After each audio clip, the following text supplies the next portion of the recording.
Hello, y'all. How's it going? It is Tuesday, and that means it's time for this thing that I've been planning for quite a bit here, quite a while. What this is it's a whole series of playthroughs. That's right, a series. It's starting tonight. This is the first one, but by no means the last one. There are 6 of them planned. What exactly am I playing, you ask? Well, that's a complicated question. Maybe it's less complicated if you read the starting soon thing. Maybe you're a little confused if you're watching the VOD and it's very clear what we're playing. Here's the situation. Wrong button. I am starting this tonight. Random Rareware playthroughs. There's going to be at least 6. I might add some eventually down the line, maybe as like some sort of thing. I'll say that right here, right now, up top. But these are the 6 that I have on the table right now for tonight.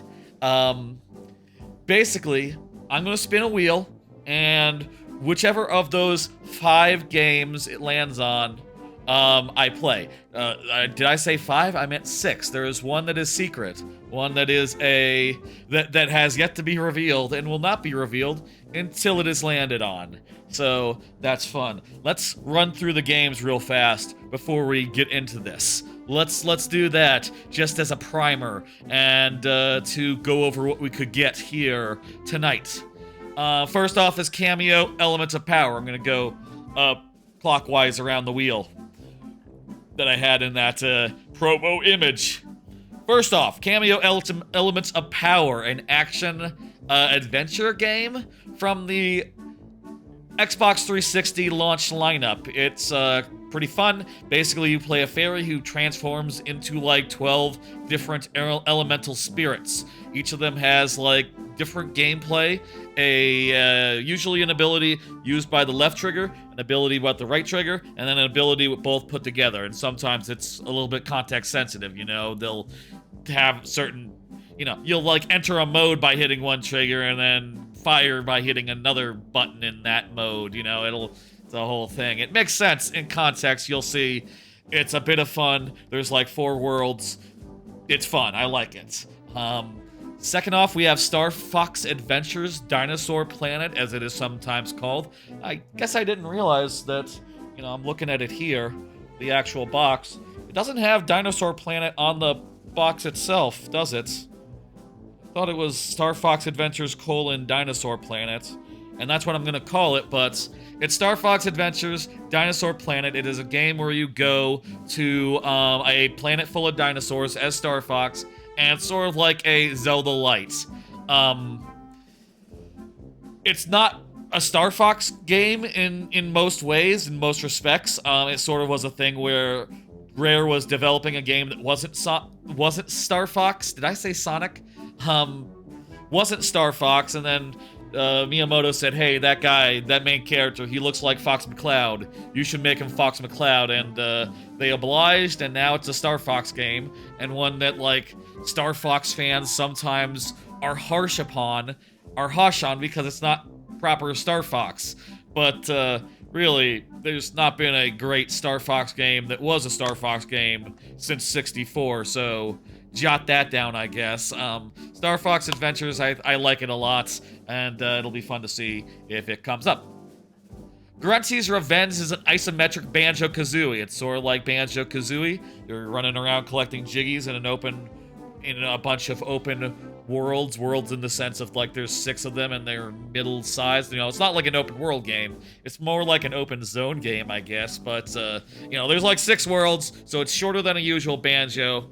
And also you start without Kazooie. It's a whole thing. It's like an isometric Banjo-Kazooie, which is pretty good. Especially, I like this game. I'm fond of it a bunch. Now, these are 3 games, but I'm going to include them as one playthrough because I can get through Donkey Kong Country pretty quickly. It's the 3 DKC Donkey Kong Countries. Pretty straightforward. I'm just going to play them. They have, like, each of them a bunch of bonus stuff added. In the case of the first two, just like mini games and stuff like that, we will definitely check those out as we go through it, seeing that that's like the exclusive content.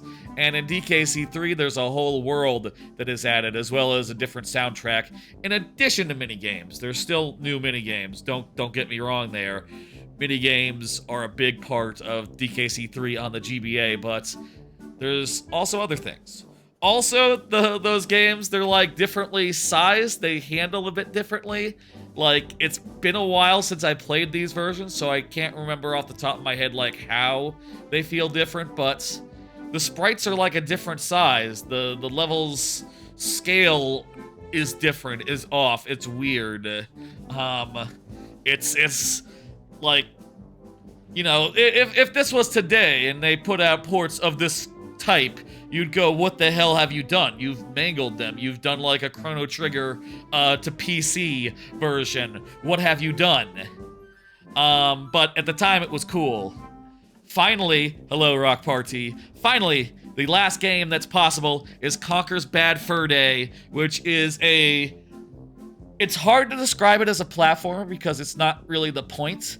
It's a story-based, very explicit, crude game that is full of reference humor. And it was sort of before, like, Family Guy ruined reference humor, so it gets a pass for it, I think. I'm curious how playing this game as an adult feels. I think, you know, despite us saying it wasn't rated for anyone under the age of 17, I have definitely played Conker Bad Fur Day and the Xbox port of it, Live and Reloaded. I definitely played that as, like, first time maybe like 15 years old, second time maybe more like 16, when I had an Xbox 360 and I could do that version. I have probably played it a couple times since then, but, you know, when I loaded up this game in Rare Replay, I hadn't finished it, so... Or maybe I'd gotten, like, close or something, but... I don't think I played this since I was, like, a teen. Maybe a 20-something, you know? So, I'm curious how it holds up and how, you know... Are we gonna be put off by the humor? I don't know. It is very crude, again. So, there's also the mystery game, which, again, I'm not going to give detail of until it comes up. I am ready to play any of these 5 games, whatever comes up. I have controllers that I can use with the Game Boy games. I have my GameCube Wavebird ready to go for Star Fox Adventures. Fortunately, Star Fox Adventures is already widescreen, so we don't have to worry about filling up any like sides or anything. Conker's Bad Fur Day, not so much luck. I made a filler for Conker's Bad Fur Day, and also some fillers for Grunty's Revenge and the DKCs. We started a little late tonight. I meant to start at 8. I started more like 8:15, 8:20, because I realized at the last moment I didn't have fillers for Grunty's Revenge and DKC, so I spent like 10 minutes, 15 minutes trying to find ones I was happy with. And I don't think I really succeeded, so it'd be nice if DKC didn't come up. I could use another week or 2 or 3 to find some better art to fill up the gap that the aspect ratio of the GBA leaves. We'll see, though. I think I'm ready to spin the wheel. Y'all ready to spin the wheel? Let's go ahead and bring up Wheel Decide. Is that looking good? Let me make myself big. All right. I'm gonna spin the wheel, and whatever it lands on is binding. Whatever it lands on is the first playthrough. Worth noting, only 2 of these are in Rare Replay. That is to say Cameo and Conker's Bad Fur Day, but I am ready to switch to the other ones if needed. Might need to take like a break to get things set up and get everything like switched over, like game-wise. In fact, I'll just say, probably like a 2 to 3 minute break, whatever comes up, just to get the Twitch and the YouTube all onto the right page. Okay. We ready? Are you ready? Someone added me on Discord.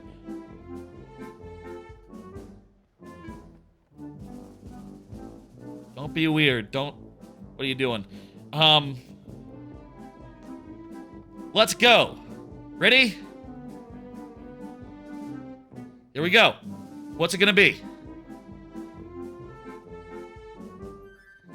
I would like the drama of the mystery playthrough to last a little longer. It is DKC1-3 GBA. It is DKC1-3 GBA. I'm glad I made art for that then, given that side art, given that it came up. Okay, well, let's do it. Fuck. I'm going to throw to a break so I can get the GBA up, and also get the YouTube and the Twitch on the right games. Cool. Okay. Make myself small and break time to set up. Oh, and get Wheel Design out of here. Where's the sound? Oh, I got it. Okay, how's that?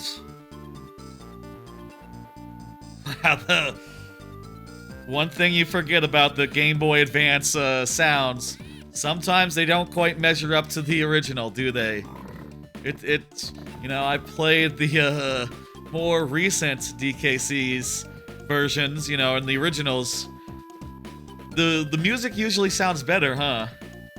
Well, okay. How's the volume, by the way? Is the volume good? Yeah, hang on. Test. Yeah, that's great. Good. Okay. I got here my controller to play this authentic Game Boy Advance game with. Make sure that, like, mouse don't capture or nothing. Why would the mouse capture? That's not a thing that Game Boy Advances have. Don't worry about it. Let's do it! It's DKC1. I'll say, I'm doing 1, 2, and 3. I don't know how many we'll do tonight. If it's just gonna be like a 1 and 1 per stream. Maybe like DKC1 tonight. And then, let me put in my... What the fuck's with this? Okay, that's weird. Why does the N have a tilde on it? Can you do like a regular N? Oh, there's 2 N's. There's 2 N's. I'll put in MDS, like my internet name. Let's go! Okay, little buddy, part of your hero training, you gotta stand guard tonight over my bananas. ... That's right, they added story in the, Game Boy Advance version of DKC. This is a new song.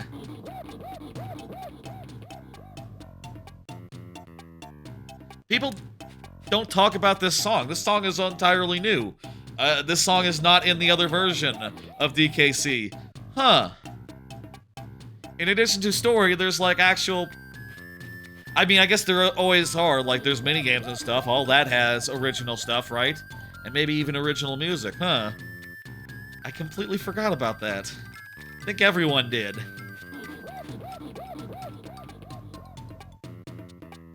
It's a remix of an old song, so it's not, you know, that's huge, but still. It's something that's unique to this version. Let's savor it. I'll relieve you at midnight, so try to stay awake. So Diddy goes down and he, you know, sort of hangs out.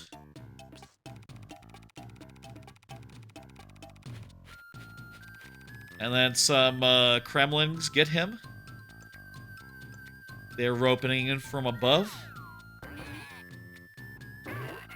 And he thinks he's good because he does some cool stuff. He does some cool dude stuff here. But he can't take on a Crusher without a barrel. So, you know, be careful about that. Here comes Cranky. All this plot was originally in the manual, which I thought was very cool. My bananas and my buddy Diddy, they are gone. The Kremlings will pay. The writing, I don't know. I always like the story as written in the manual. I don't know if this rendition of it is quite as poignant. You know, the Kremlings will pay. I'll hunt them down through every corner of my island until I have every last banana from my horde back. I guess it does the job. And it's more than, like, Mario has ever had. Not that that's, you know, a problem. The map's also different. The map screen has been completely redone. Look at it, different art.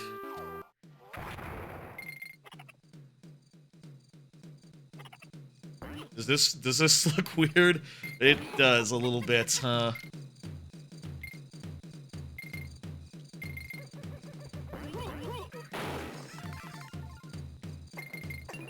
I don't know if it's my imagination, but it definitely, feels a little compromised. Although, you know, I'll say, I have recently played through, the Donkey Kong Land games, and, physics feel different. I've recently played through the Donkey Kong Land games, and, certainly, this is better than, those. I think. I hope.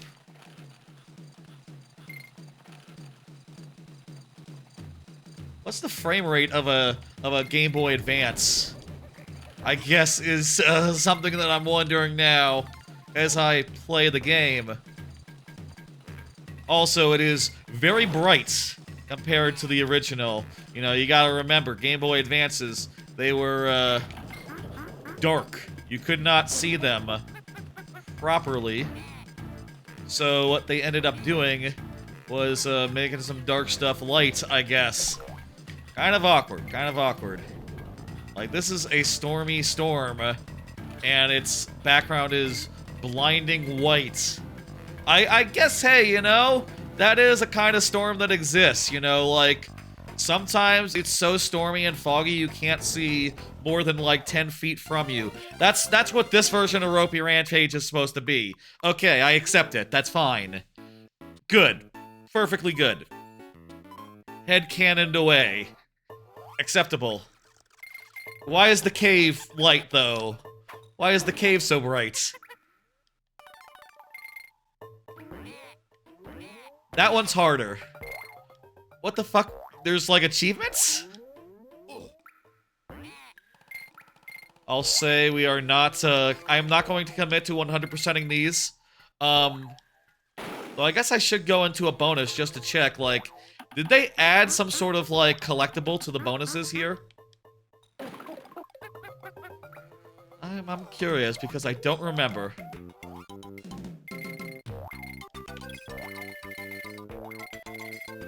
Like, here we just got all the bananas? Nah, there's nothing, nothing added in that way. Volume's still good now that we're in gameplay, right? I guess you just get some photos for, like, doing cool things.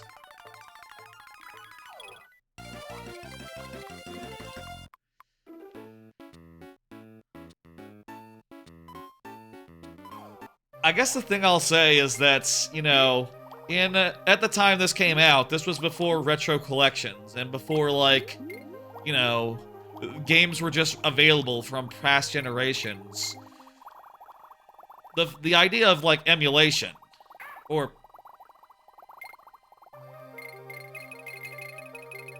There weren't, like... You know, nowadays, if you put this in front of people, they would have a conniption, you know?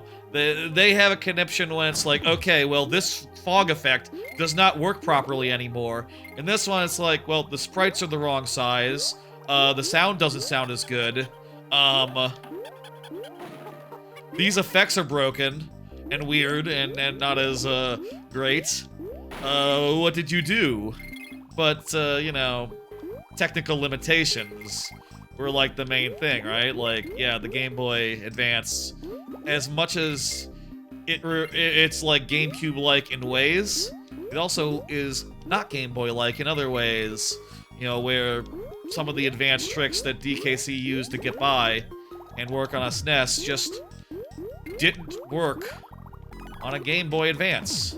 I saw a great video about that from, some channel, I forget which one on YouTube. It was, like, going over, like, all the, like, tricks that a SNES could use to get some impressive effects. And, like, DKC, you know, beyond just using pre-rendered sprites, did a lot of those tricks. Are there minigames in Crankies? I forgot to check when we were passing here earlier. Nah, he just gives out hints. Okay. Right, yeah, so they added,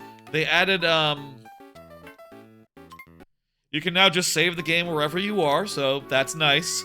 Good feature for the portable game that it is. There's the scrapbook, where you can see pictures of... You can see renders of enemies. That's cool. Renders of enemies are cool. And, the music restarts when you exit from menu, huh? Level stats. You can see, like, a breakdown of what levels you have and haven't done, and the bonuses within them. And whether you've gotten KONG. Huh. You know, in the original DKCs, there was never any, like... DKC was the Kong letters were collectibles, but they weren't kept track of. You know, in a 100% run, you did not have to get KONG. It was just for extra lives, and if you got it, you know, hey, there's an extra life for you, and if you didn't, you know, no skin off your back, whatever, you know, it's fine. I guess this is the first time, then, that this has been tracked, huh? I always thought... I forgot that was the case. I always thought that that was an innovation in Donkey Kong Country Returns. I guess maybe unlocking a level is like a Returns innovation, but keeping track of it started here.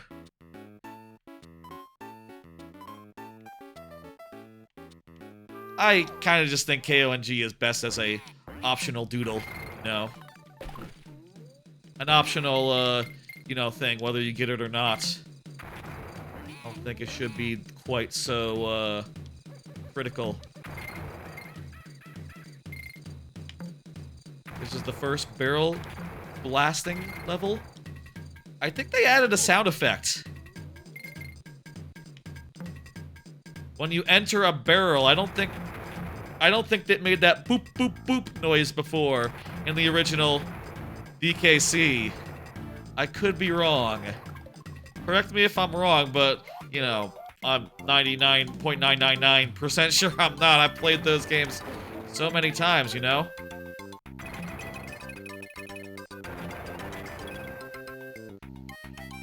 You know, I love the Game Boy Advance. The one thing you guys, you know, I guess the one issue with it, like, on the long term, going back to what I was saying earlier about, like, the brightness, goddammit, the brightness of it. No life gimmick tonight, by the way, we're just playing.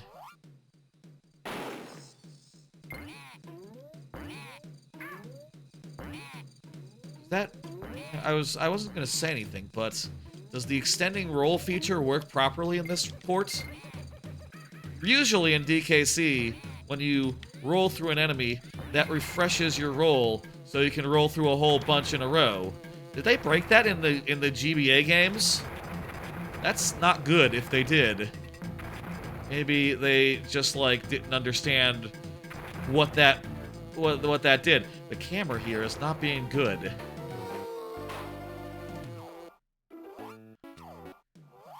Either. The fact that the original GBA had no backlights was just a, you know, just a mistake that meant that some of these earlier games are just way too bright. I guess that's also true of, like, the Game Boy Color as well. You know, that's why a lot of the Game Boy Color palette is so like, pastel-y, I guess. Because they had to make it bright for the sake of, the brightness of the display. But it kind of gets by on, like, artistic merit now, looking at those old games in retrospect. Like, ooh, you know, they're all, like, funny color. That sort of thing. Whereas this one, You know, it's like, oh my god. This... We understand what games should look like now. So, they should look nice. Minigame time. Let's do some minigames. So you can do the... You can do, fast travel around worlds now with, Funky Kong, and you can do it from whenever. And presumably even before you get to his Funky's fishing cabin. But also, he has a fishing minigame, which... Move the thing left and right, and then hit a thing. 20 red fish. 20 red fish is what we're looking to get. Is this the same in every world? So we sort of go left and right and pull up fish. And apparently TT is that sounds a lot like TT from Diddy Kong Racing.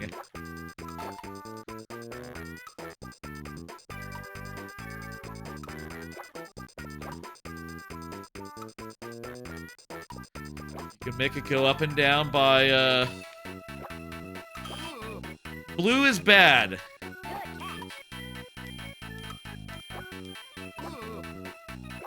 Or missing is bad. I think blue is bad.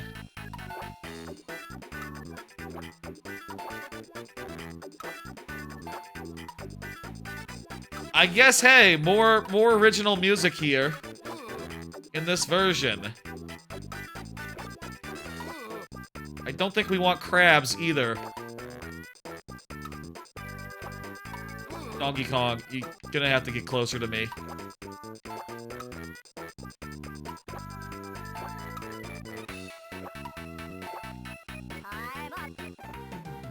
I didn't guess 20.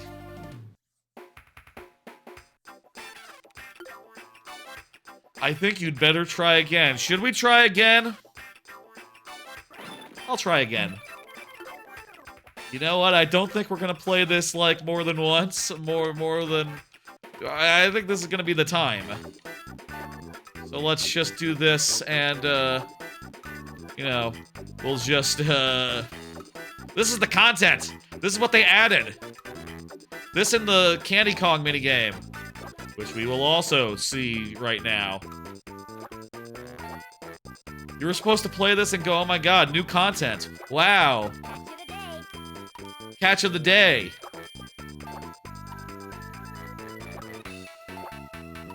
Look at this, 3! Combo times 3, pretty good.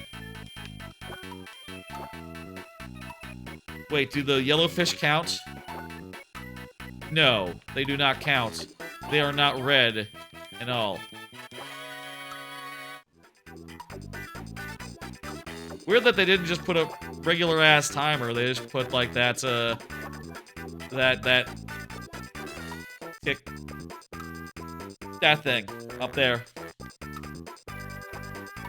Put a regular timer on it. You don't have to be weird.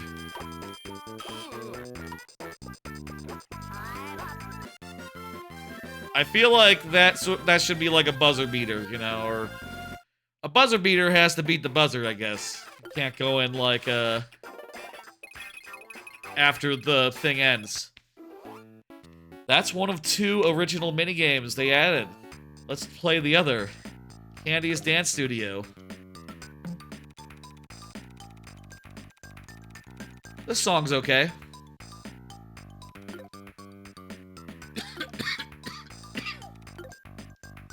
It's DDR.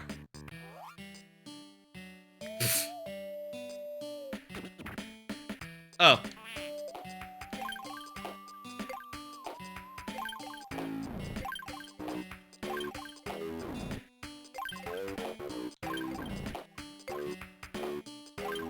I'm doing it. Man, this... Why do I feel like minigames like this being added in for no reason is very GBA? Like, you know, I guess, like, did they have no other ideas for, like, how to enhance the port than to be like, okay, here's some bullshit for you, thanks.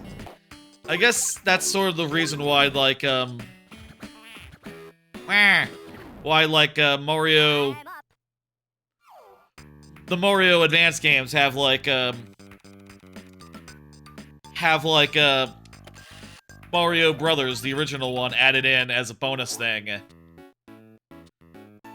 Were there other, like... I guess also, like, Mario and Luigi, as much as it's good, as much as it rules, it has a lot of little side mini-games as well. Probably other Game Boy Advance games if I cared to think about it, but... let's just play the game. We've done the bonus content here. Oh, jeez! They changed this boss's gimmick.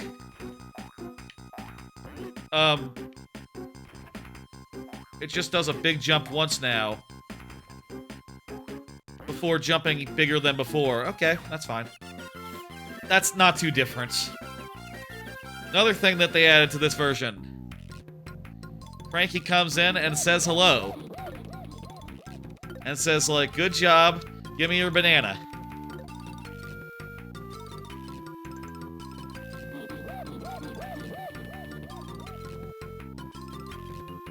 Good job, give me your banana. Come on, get going, you can't rest yet. I know. I have to keep going. I'll say, by the way, I do have a number of cards tonight that I can do at whatever point. Whenever it makes sense. Another bright mine, another bright cave situation. That's fine, because we got Winky. Who now makes a screaming noises when he jumps.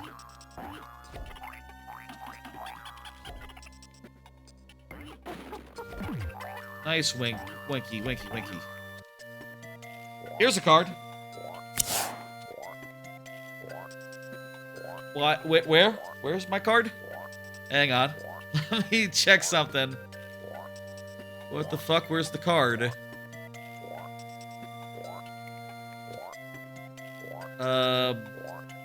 Cue cards.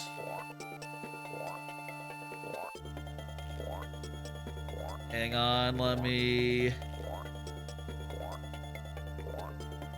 I don't know what happened to that, but let's size it about right and do it. What happened to this, this scene?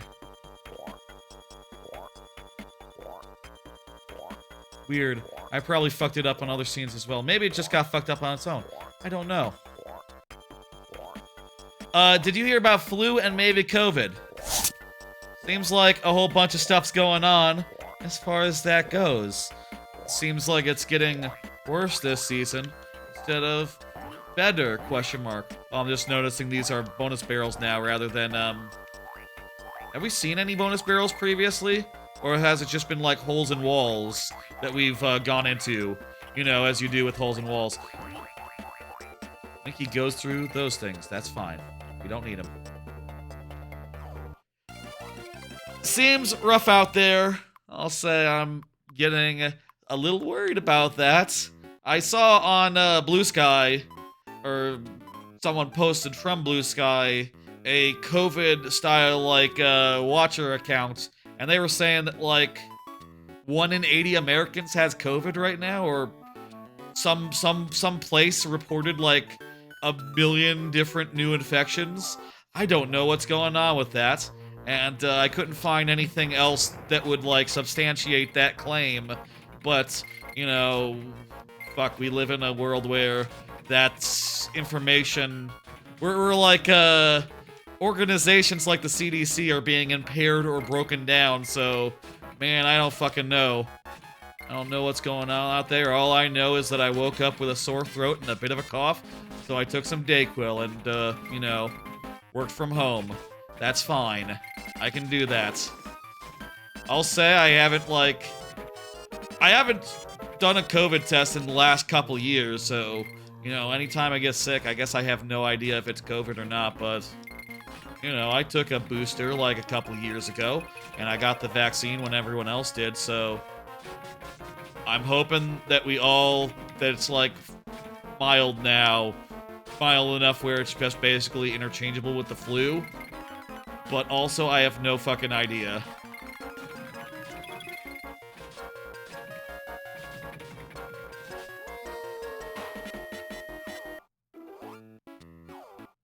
It's, you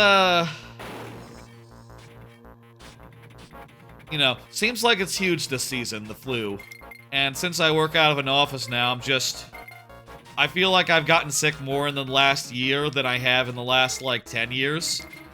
You get a COVID shot with the flu shots? Ah, well, I don't think I took a flu shot this year, but that's fine. No, actually, I did last year, I remember, because... You know what, it was around this time last year that I got a flu shot, so I think I'm in date, because you get them once a year, right? So I'm still not late for one yet. I got it because my, you know, my nephew was coming out of, it's actually like March, actually. Maybe like March or February. So, yeah, like a year ago. Am I still good? Or should I get another, I should probably get another flu shot, shouldn't I?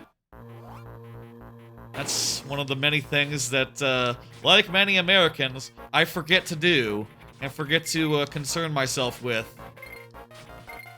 Until I'm a little bit sick and I'm like, okay, well, I'm just gonna live with it. That is a good policy to bundle them because, yeah, I have not... I guess it'd be weird if you had to do like what we did back in COVID days, you know, go to a big warehouse site, goddammit. Go to a location and, like, take one and have them watch you and give you a piece of paper. Check with your doctor. That's a good idea. I got one, the last time I got flu shots, I got them from, like, the, like, baby shots, you know, the kind of shots you need to take if you want to be around baby, ever. I, got them from, like, the company doctor, you know, like, the on-site doctor.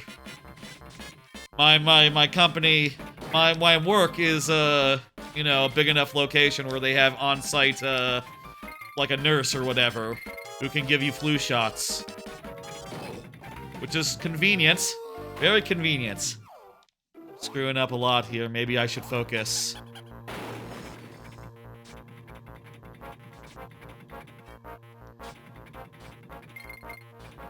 Is this slower than it is on the other versions? This might be slower. I am, not 100% sure, but it feels slower. You think this has, like, more... You think you could see ahead farther on this version or on the original DKC? I feel like it might be more zoomed in, but also it is widescreen, so you'd think you'd be able to see a bit more. I swear I hit A there. That platform is screwy.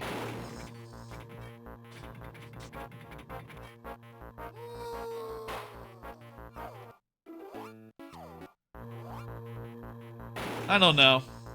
I mean, I guess when do they do blood tests? You know, when you go to the doctor, do they do... One thing they could check is, like, have you gotten COVID? You'd have the antibodies if you did, right? Oh, no, wait, that would be... You'd also have them from the shots, right? From the vaccine. I understand how vaccines work. Okay, yeah, I guess that's not a reliable indicator of having it or not have had it anymore. I don't know what's going on, and, you know, I guess that's... There was some weird, like, tilting of the cart there. Weird tilting of the cart there, animation-wise. I guess that's, you know, something that happens in today's day and age, where, if your government is, not quite existing at full capacity anymore, I guess it's not a surprise when people don't know if like, shit has hit the fan, you know? Like, bird flu, we were talking about that in the context of bird flu, and now there's the regular flu, and also COVID, and it's like, I know that there's flu in North Texas, but is it bird flu? Is it COVID? Does anyone care? Maybe no one just cares. Maybe just no one cares. This is taking us way too many tries.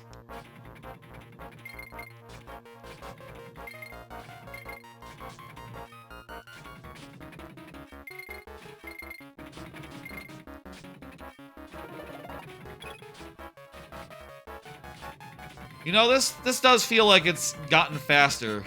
Like maybe middle of the level here. Maybe its speed just varies based on where you are. And that can make things difficult. I'll say I didn't make many cards for tonight.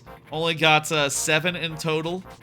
I figured, like, there's a good chance that I won't need them. Or there won't be time. You know, being ready to play any of 6 games meant that, you know, I couldn't 100% be prepared for what come. You know, for what, opportunities I would have to talk, you know? Like, Conker's Bad Fur Day, for instance. A lot of that game is cutscenes. And, like, going from cutscene to cutscene, it'd be hard to imagine, like, a good, solid time to talk about... Yes! Good, okay. That sort of thing during Conker. But maybe also there's a good amount of time, like, running between places. Really, just, These cards are like a shot in the dark, you know? Just like, okay, well, we'll just see.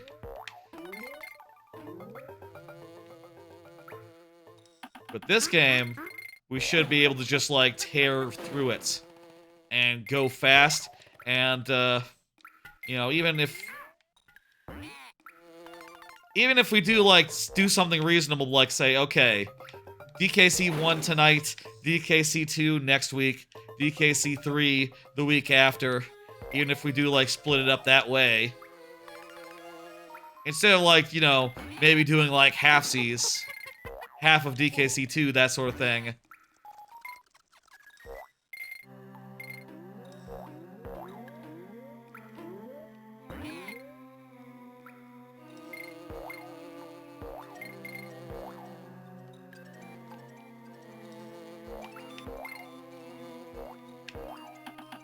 I do view them as a set. I forget where I was going with that. I got caught up in platforming good. Let's try that again. Bouncy Bonanza.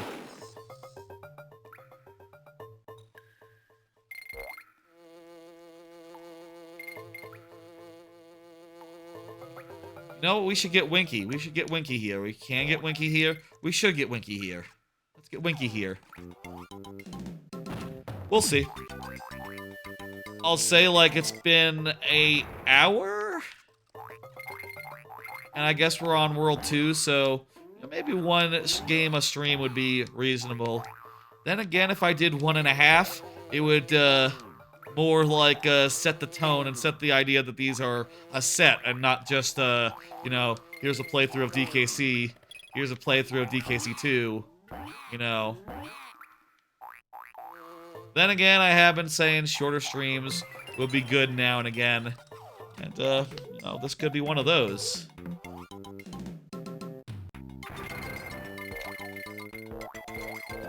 Very, very easily.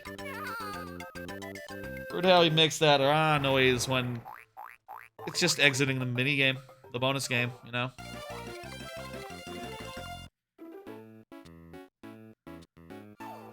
Stop and Go Station. The color is really wrecked on this one.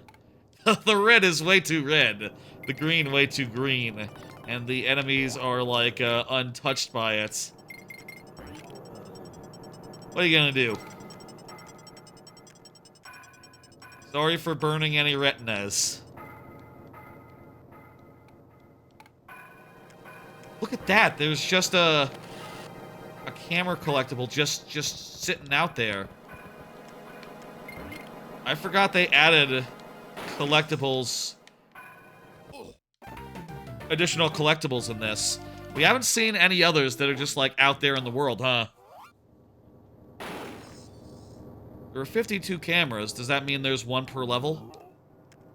Aren't there like 40-something levels? Who remembers?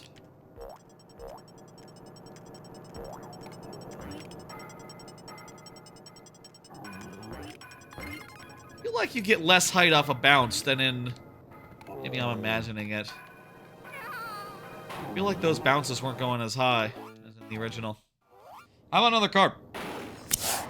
Follow up on laptop.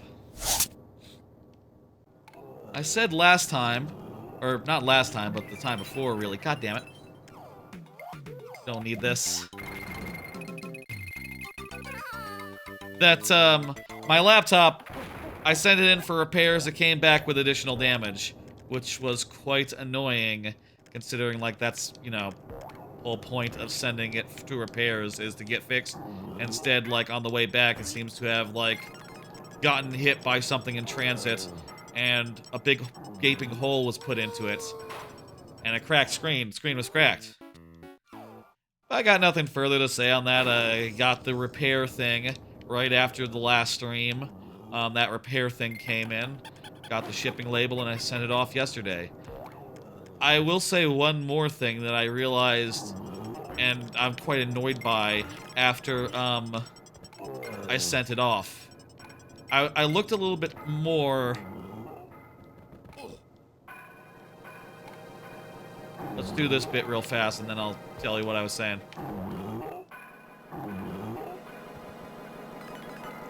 There we go. I looked a little bit closer at the service repair report, which I have here, but you cannot see because OPSEC, you know, things like that. You can't see my serial number. That'd probably be bad. I realized, looking at the report issue, that that it was all fucked up. The reported issue here is entirely wrong. And I know the problem. I understand what happened. It says, the reported issue says, cannot power up, unable to charge battery, boot up OK with adapter, can't boot into OS, example hangs at enter password, Windows operation error, describe app/software name, built-in keyboard malfunction, example, poor tactical feedback. That's AI generated. When I went to put in the thing, it made an AI generated version of my problems that hallucinated whole entire issues, like the battery being bad and log out issues. Which, you know, I'm quite annoyed by looking at, like, holy shit, what the fuck? How can you do this? Why can't you just put what I wrote to the technicians? What I wrote is a pretty accurate description of all the problems that it had. Why did you have to hallucinate new problems?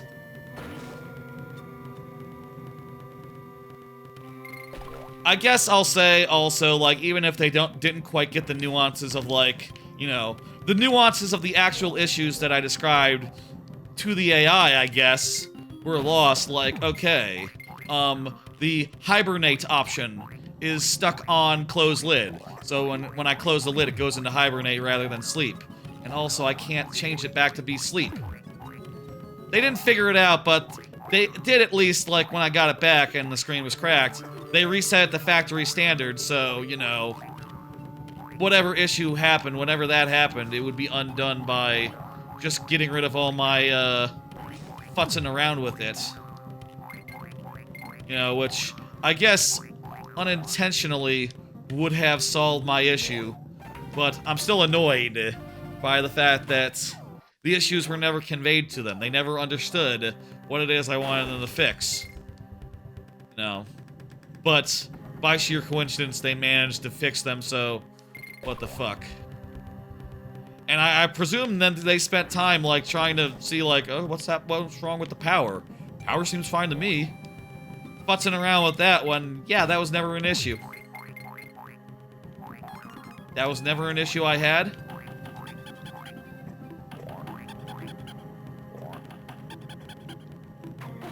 You have to get off the Winky to get that in the first original? I forget. Winky in this level always was awkward, I feel like. A lot of cases where it kind of feels like, to be frank, the level just isn't designed for Winky, right? Like this point here. You know, you can go down there, but Winky can't deal with those guys without being bounced up. And if he does get bounced up, he's gonna take a hit on the wheel, which is all sorts of awkward. You know, to escort Winky all the way here, you'd have to get off your Winky, clear out the snakes, and then backtrack to go get him. Which is silly. We've danced enough. We're good on dancing. I think we have a pretty good idea of, the dancing situation. Also fishing. Same story.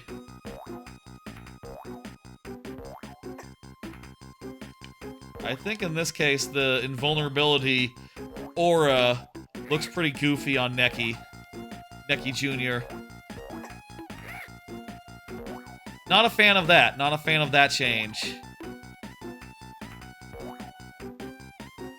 I mean, it does communicate, like, when you can and can't hit him, which, you know, you can perceive as a problem, but whatever.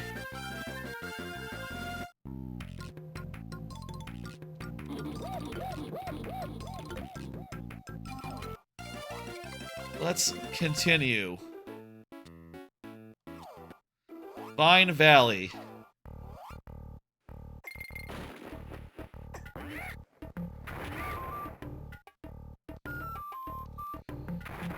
So yeah, I'm kind of bummed that I don't have a laptop for, you know, probably another week.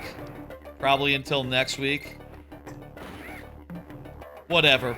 It'll come back and then I'll have to spend some time, like, reinstalling my crap and getting it all set up to work the same way as before. More or less. I'll say pretty much everything that I had set up on it can be redone. Can be set up again. And I can probably do it better in a way that doesn't, like, muck up my OS, you know? I'll say probably the Hibernate stuff was on part my fault, because I did try to make it so Hibernate was an option, but I never intended it for it to be the only option. You know, the way I got it out the box, it was like, no, you can't hibernate at all, this thing. And I was like, okay, well, when I leave it in sleep mode, I'm turning it back on with its battery half drained because the keyboard is draining the power while it's in sleep mode, despite, you know, nothing going on. Can you turn off the Wi-Fi? Can you do...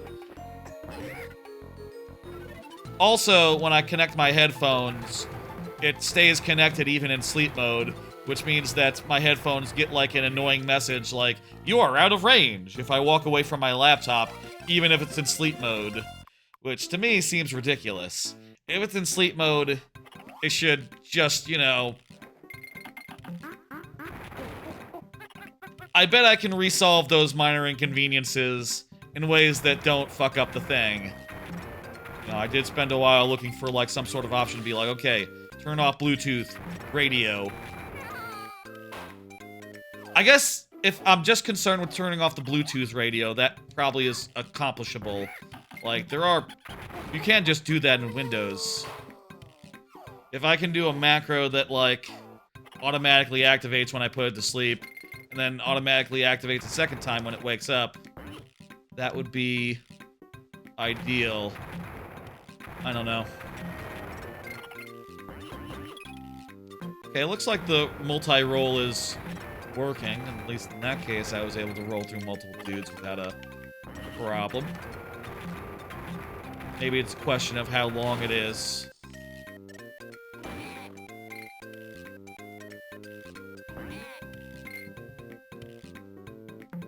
Songs sound different.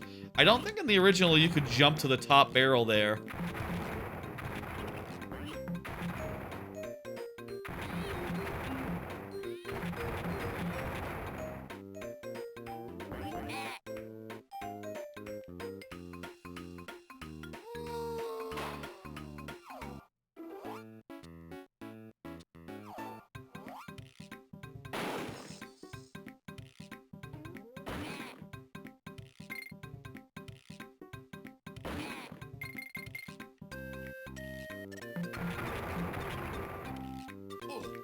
Ugh. In other news, do this platforming. They had birds. That's not the news. I'm just saying. I'm just noticing those birds. Those are new, right? I feel like I remember birds flying through the screen. Wow. Okay, you can just. Two things there that were fucked up. One, you can pull back the stick to land in the barrel after you've been shot out wrongly. Two, it doesn't show you the next barrel. The next barrel was off screen. That's kind of fucked up. How are you supposed to know when to fire? Unless you're like, you remember. The physics here are not perfect.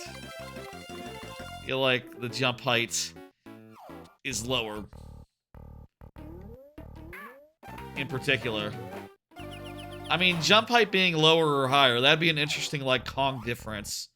I guess that's a thing that's interesting about, you know, DK versus Diddy, you know? They never were able to make DK more valuable than Diddy, because Diddy is faster, and that's, like, the most important thing. They could have probably made DK jump higher, or something. It's odd that they never experimented with, like, that, because that's, like, the original Mario versus Luigi difference, right? Like, jump height versus, whatever. What was Mario's advantage? Was he faster? I think he was.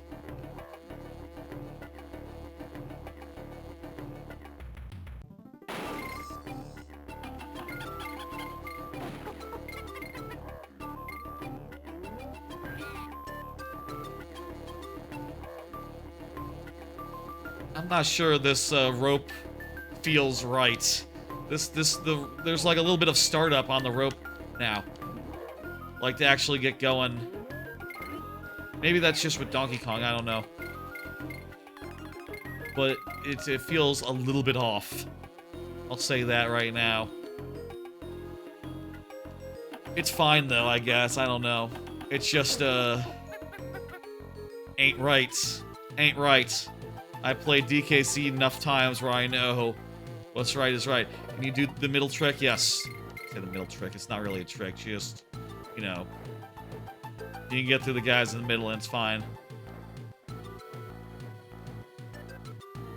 Something about the rope feel is wrong. Okay, the roll extends do work. They are functional. Clearly. Proven. I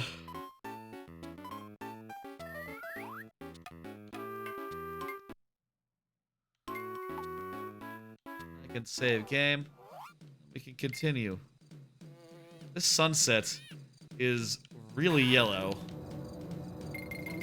It's a really yellow sunset, isn't it? Really very yellow. Go. One thing about these guys in the original game is that if you run at them, they will always jump right as it's time to, like, go over or under. Is this the first time Espresso appears in the game?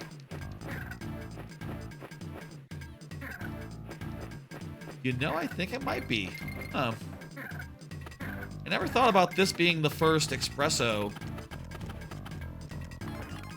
I guess it makes sense, you know, Espresso's not in World 1. Nor in World 2. Yeah, it would have to be this one.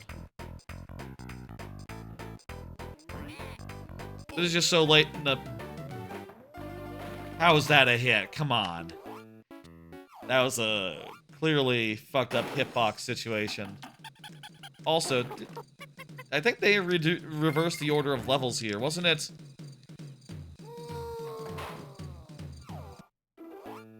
Something about how this handles ain't right. Jump heights are all over the place here, I'll say. It's funny that back then, you know, playing authentic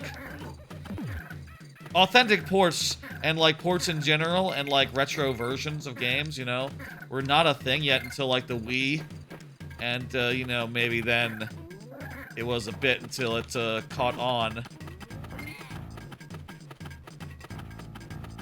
That, like, you know, when I played this as a kid, I never, like, stopped to go, like, you know...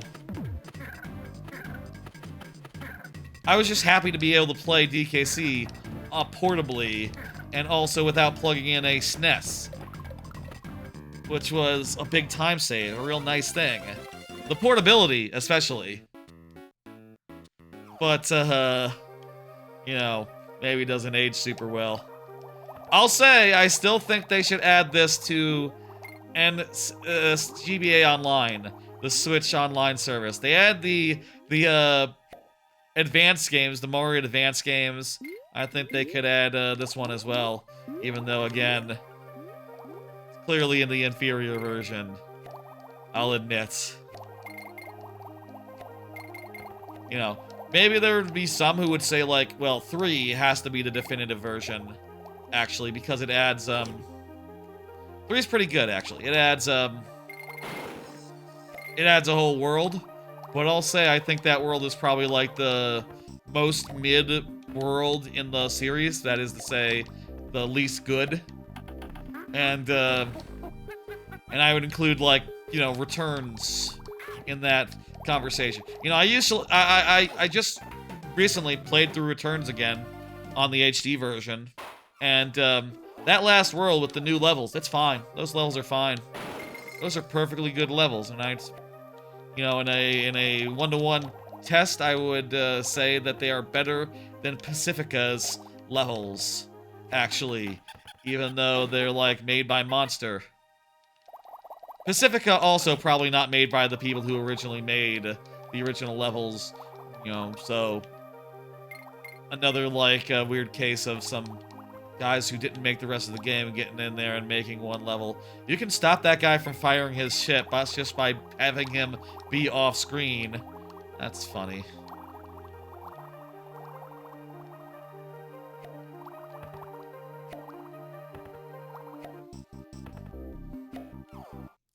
Cool. Yeah, Clam City, then after that, there is really nothing in Cranky's cabin other than hints, right? No minigame?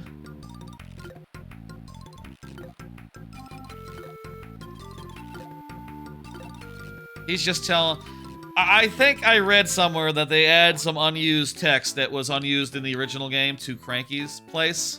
So Cranky does have new dialogue, I guess. It's not important, just tips.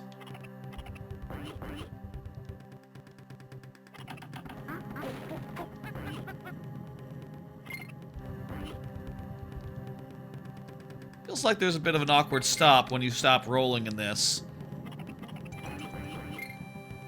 Like, when your roll stops, it's like Diddy Kong has to sort of halt for half a second before he stops, before he starts running again. Maybe it's not the case after you hit an enemy?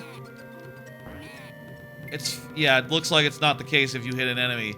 That's weird. I'm pretty sure there was nothing of the sort in the original game. Strangely, though, it is similar to Retro's DKCs. Retro's DKCs have that sort of awkward roll stop as well. Another point of common between the GBA DKCs and Retro's game. Kind of makes you wonder, did Retro play these versions and go like, okay, I think we got what DKC is all about. Let's go. Did they take notes from this version?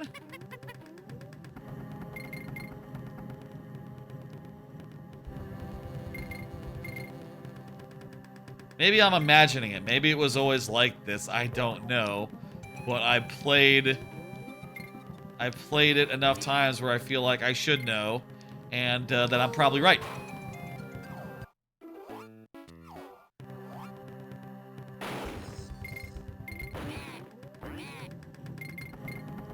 Oh, hey, there's a camera.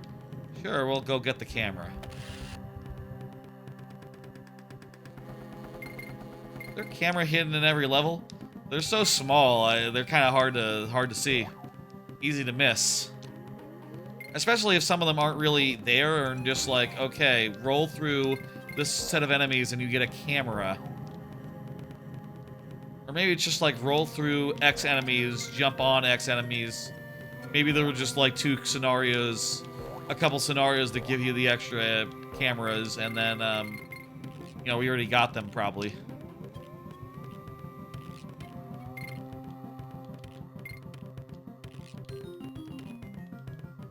It seems like if you're mashing right on the D-pad when you come out of a roll, that little halt will be averted. Very strange.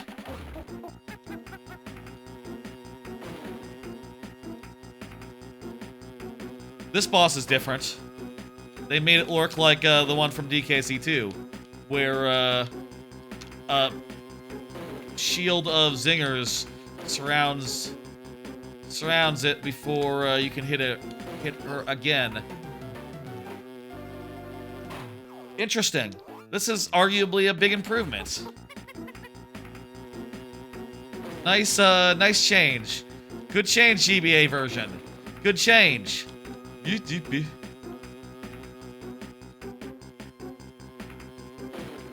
Good change. Congratulations, you did it. You did one. At least one.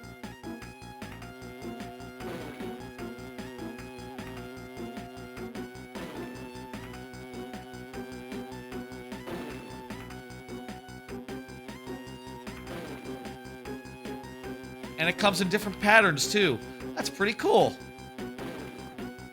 This is a well-constructed boss now. And, maybe these rounds are a bit long, but... And there's maybe, like, a couple too many of them.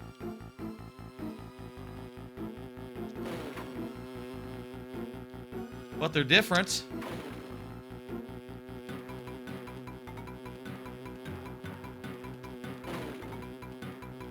Gotta be the last hit. Come on. Really?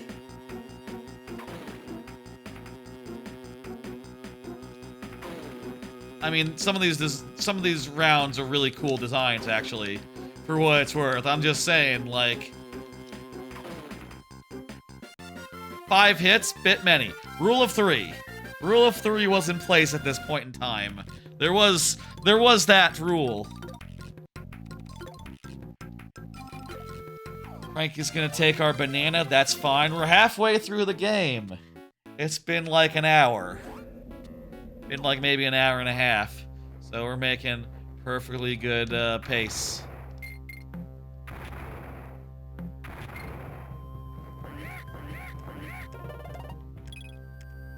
Maybe like an hour and change.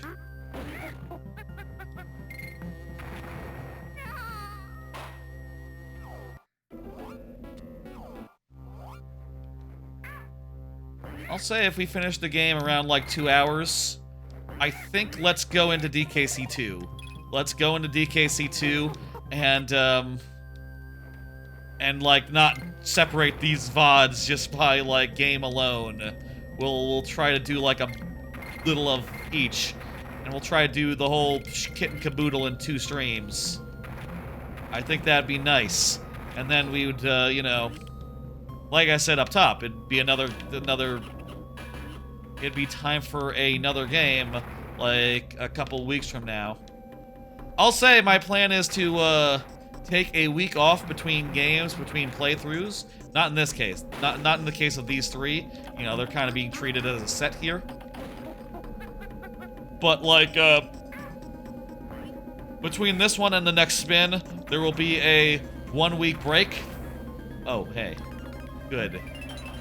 There will be a 1-week break, after which I will,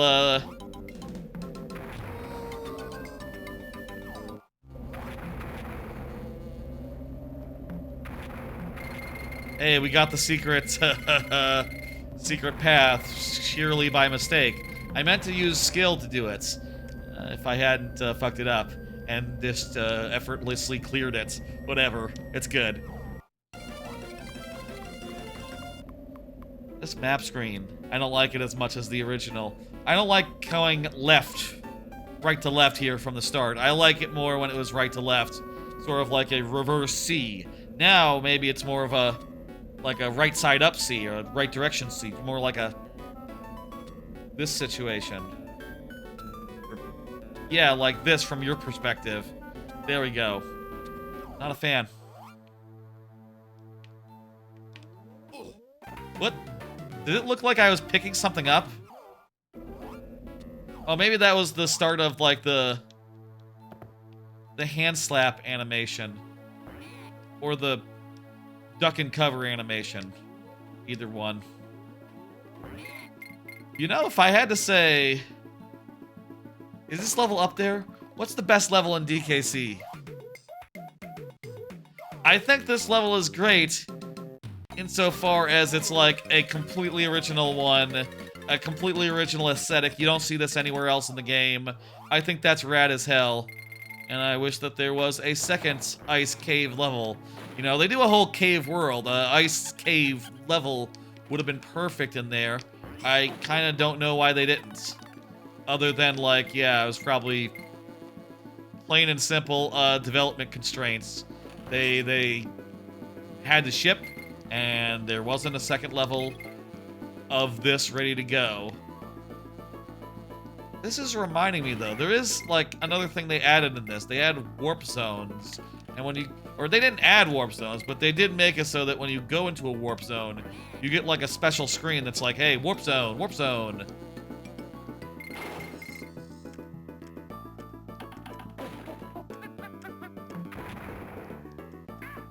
I'll say, low-key, DKC2 is obviously, I say obviously, is often and correctly hailed as being the best DKC. I think it's also maybe the best DKC GBA version. Not sure if this has it, but there's a time trial mode in DKC2 GBA, which I don't think we'll necessarily, like, avail ourselves of. It'll be... You can just jump across these normal style in the original, but in this one you really have to, like, Let's not tempt it. Let's just keep going. This one you really have to, like, actively climb down against the pull of the things to survive.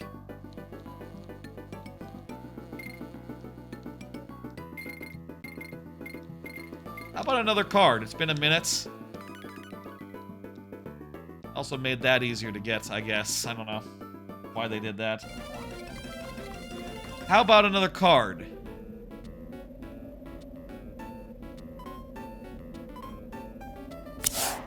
Here we go. Follow up on mattress. Follow up on mattress. I've been sleeping on my new mattress all weekend now, and it's very comfortable.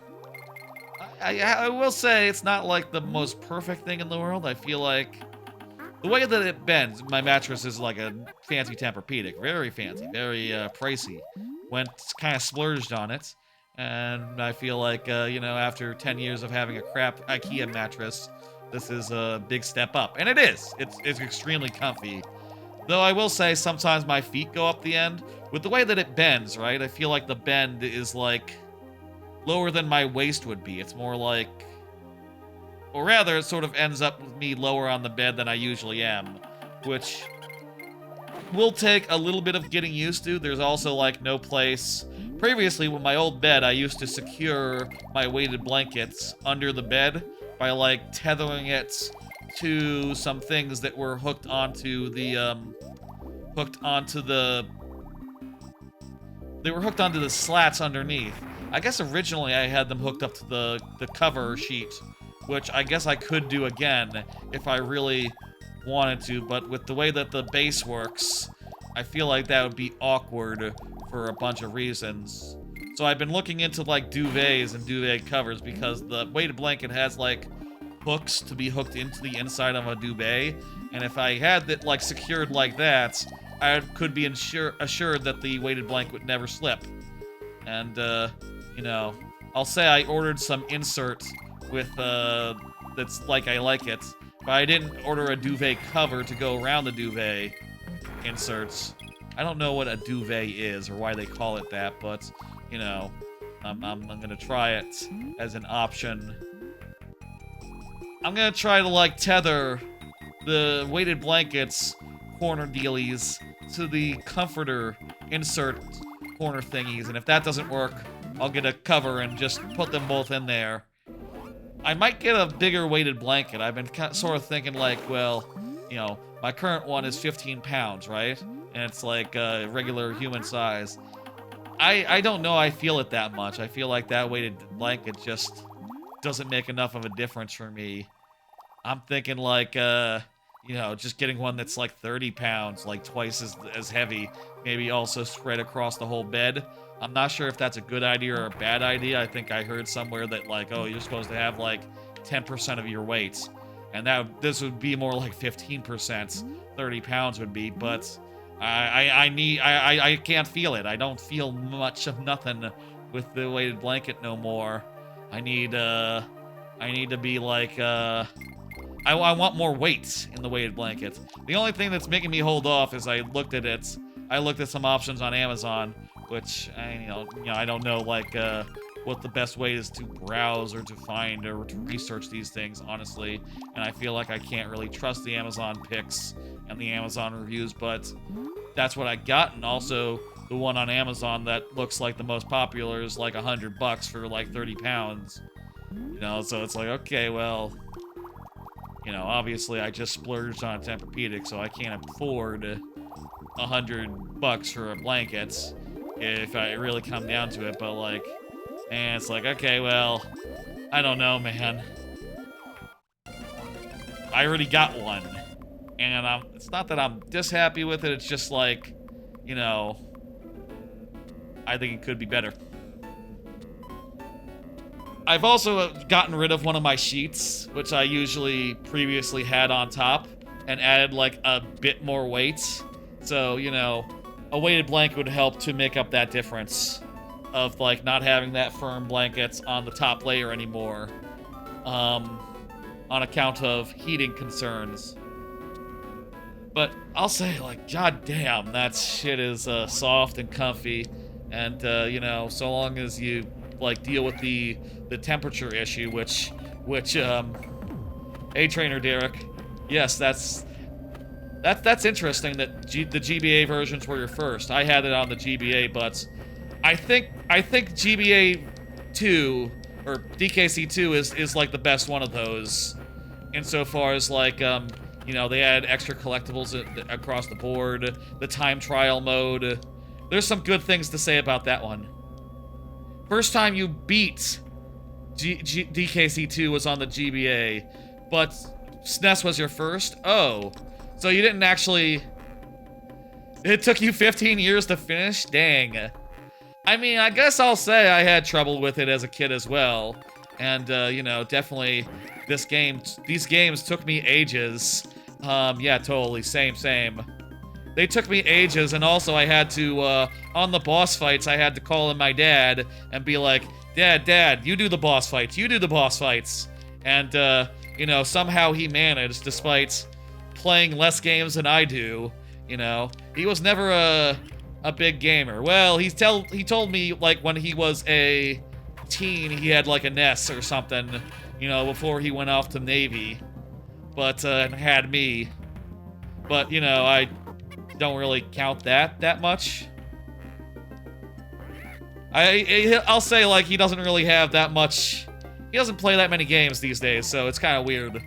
Like, the only games that he's played recently have been, like, he likes the Mario Tennis games.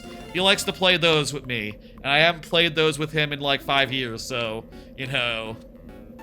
He hasn't played a video game in 5 years, and he doesn't mind. You know, retired and all. Or... It was never really, like, his main thing. So it's kind of funny that, like, he was the expert. I suppose kids nowadays are lucky. When they need to call in the cavalry, like, we're tempered and shit, right? Like, you know, my nephew, when he, you know, currently he's learning to walk right now, so he's, like, you know, not there yet, but when he learns how to play a video game, like, both of his parents are, like, gamers, so, you know, they got his back. You know what I mean?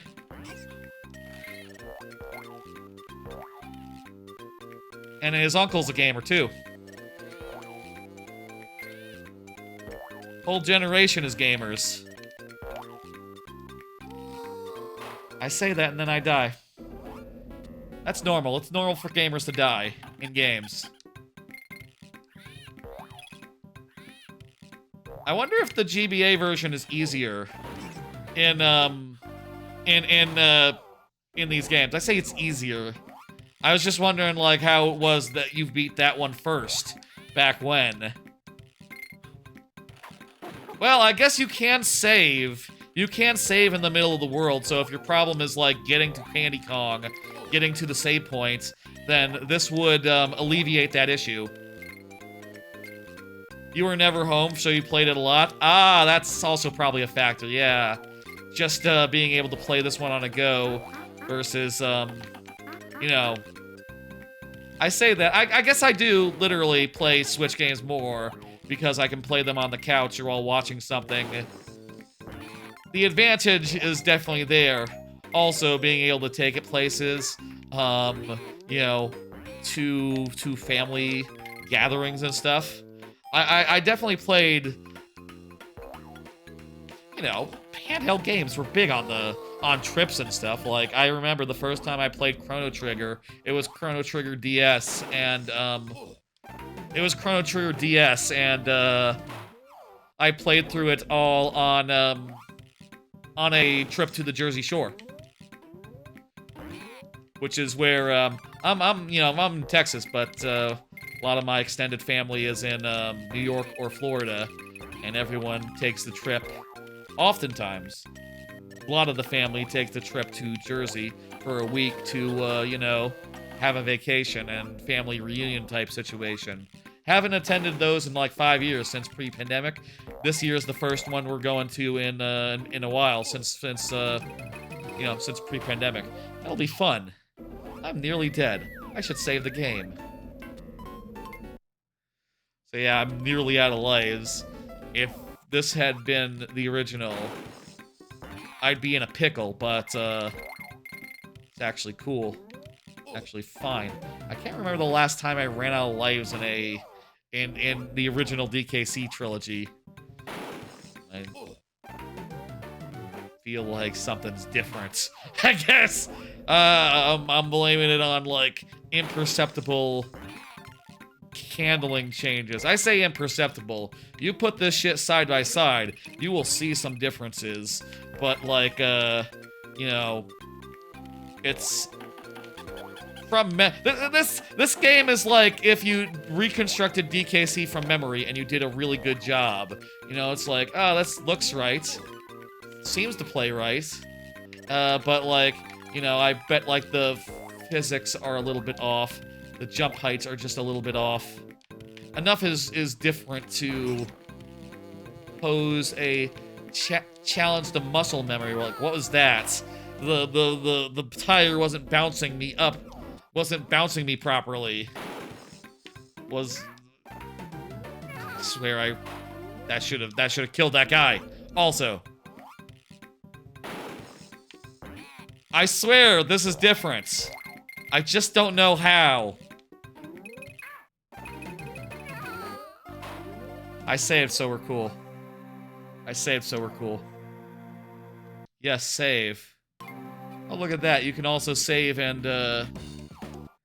continue like that. That's convenient.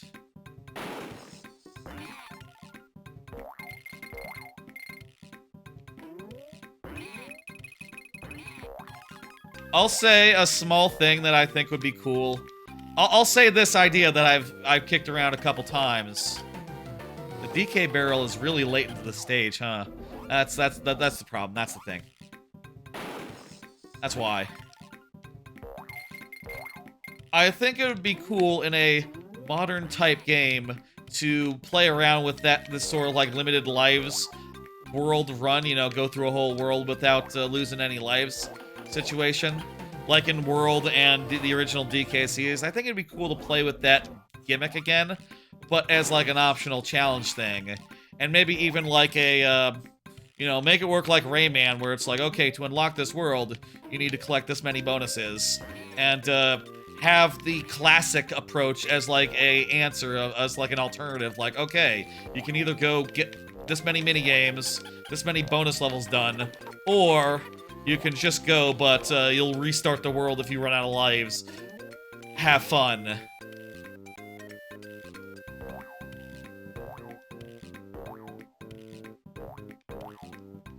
I think that'd be a good twist, and, you know, if I ever had the time to make, like, an actual not Mario Maker game, you know, not levels in Mario Maker, I would try to make that gimmick work as, like, a selling point, you know, as, like, a gimmick, core gimmick. There aren't enough 2D platformers in the world. I think that's just true, you know. There's kind of a lot of indie 2D platformers, but ones on the level of DKC, Mario, no, not really. I would say there's a dearth of those. Oh, hey, there's Donkey Kong. Oh, a difference with this one is that you start with squawks outside the crate. The original, you have to retrieve squawks. Small difference. Also, it's not nearly as dark.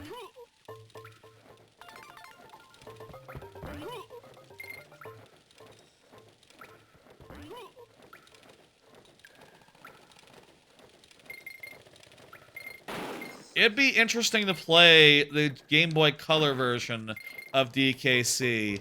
I've never done that version. How is that version? Like, authentic, inauthentic? Basically like Land, but if the levels were the same as the original DKC. That would be a decent one to add to the lineup, I'll say.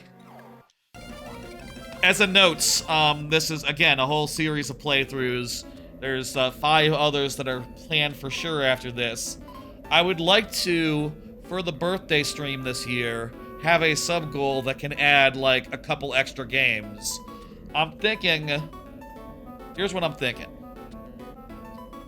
5 subs, something or other. Let's say Donkey Kong Country... Game Boy Color at this point. That sounds like a perfectly good 5 sub goal for the birthday stream. 10 would be Conker's Live and Reloaded. Add that version of Conker to the roulette. And let's say 20 would be. Let me see. Let's say 15 Donkey Kong 64, and then 20. I don't know, Banjo Pilots, something goofy. That would be fun. Maybe we'll see. I'm thinking about that sort of thing as a thing that would be fun to... You know, it'd be fun to add extra... Whoa. They added a whole gimmick to this boss fight. Fortunately, it's not a... I feel like you don't jump as high, and that's making jumping... That's making these, This big giant sprite motherfucker scarier. Because it's hard to get on top of him. Or it looks like it should be, but it's actually not. It's actually fine.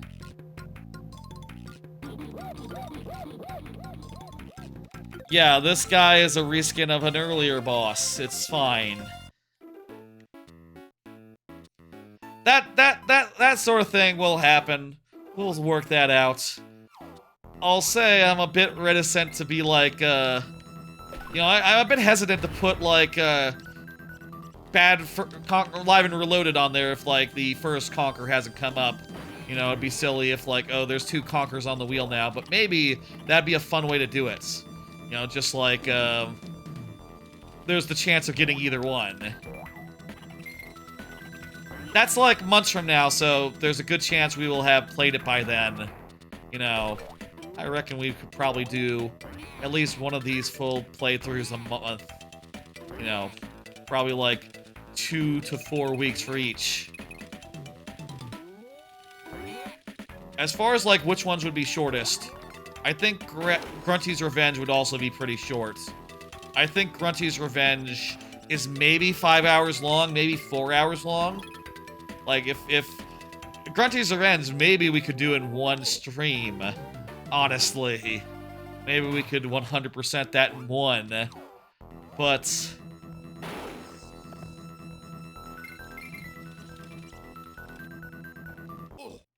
ugh. That reminds me, there's a thing down... there's a Rambi in these pits, right?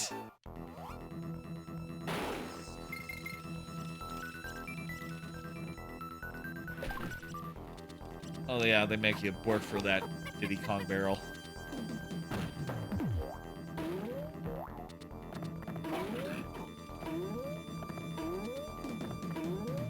Anyway, that's down the line. We'll see about all that stuff in the coming months.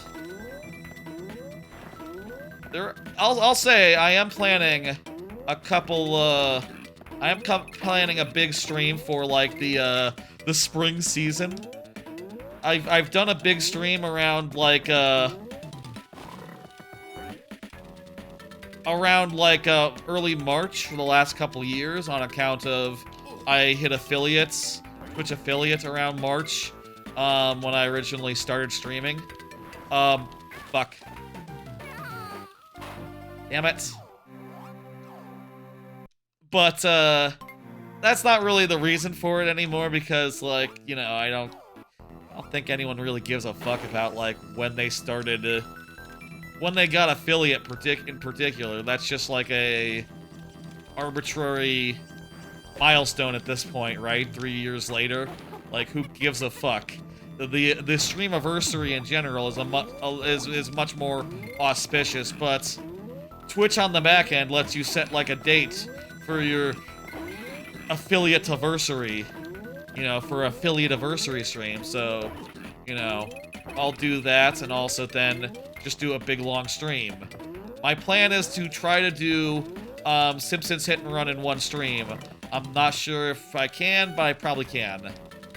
I will say, a couple years ago, when I got a affiliate payout for the first time, I went and checked the stream, just to be sure. When I got an affiliate payout for the first time, I did a whole big stream that had, like, as much Simpsons Hit and Run as I could do with a 5 lives gimmick. Where, when I ran out of lives, for the first time in a world, in a level, I stopped. And I think I got, like, 3-4 worlds in, you know, like half the game, in, like, 2 hours. So, yeah, I think it's doable. Maybe just, like, difficulty makes that difficult. We'll see. But I would like to try, because it's looking... If I'm looking at the numbers right, and remember how far I got, I think it was at least 3 worlds, maybe 4. Maybe, like, nearly halfway. Then, doing an all-day stream, where I, get through Simpsons Hit and Run in 1, that should be feasible.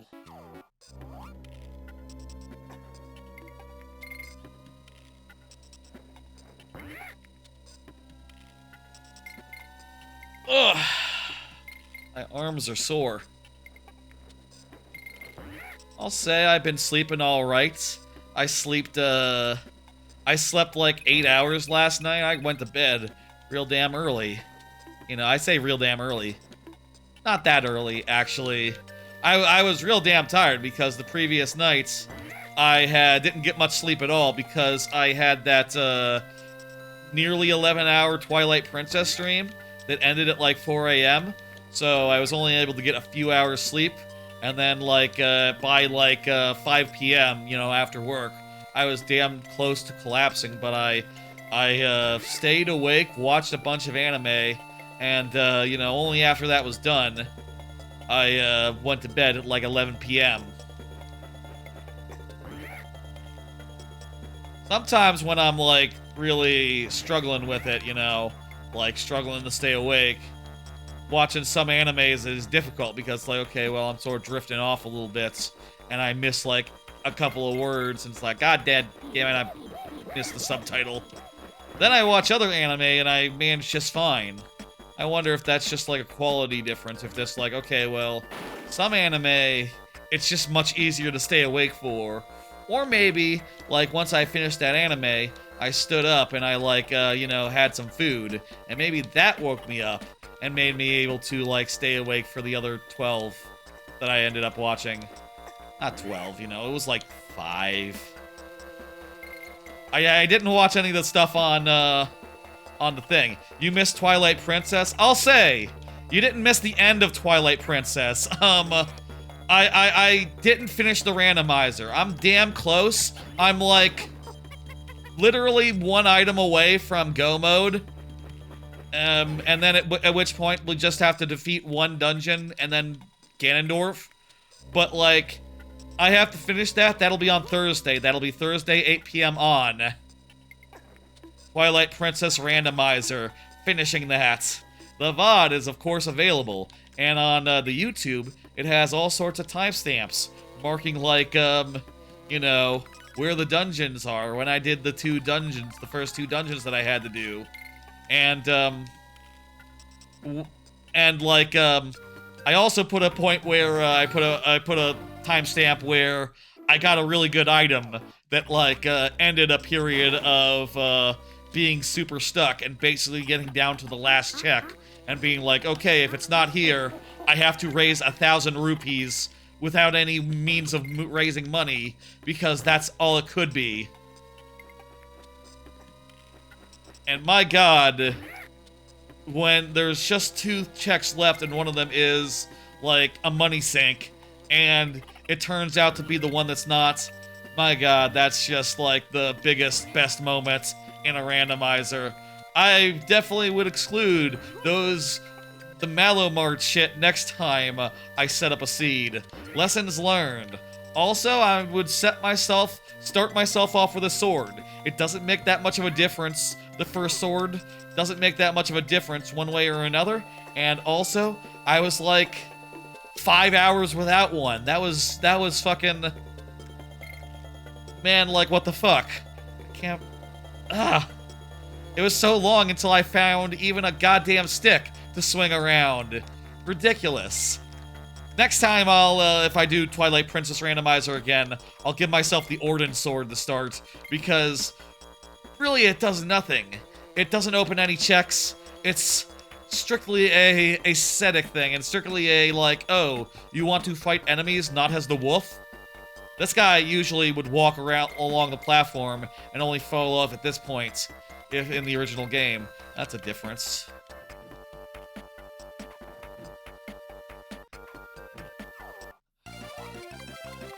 Cool randomizer, though. I'm, you know, definitely thinking, like, could I do it differently where it was, you know, where, I don't know. Could I do it differently where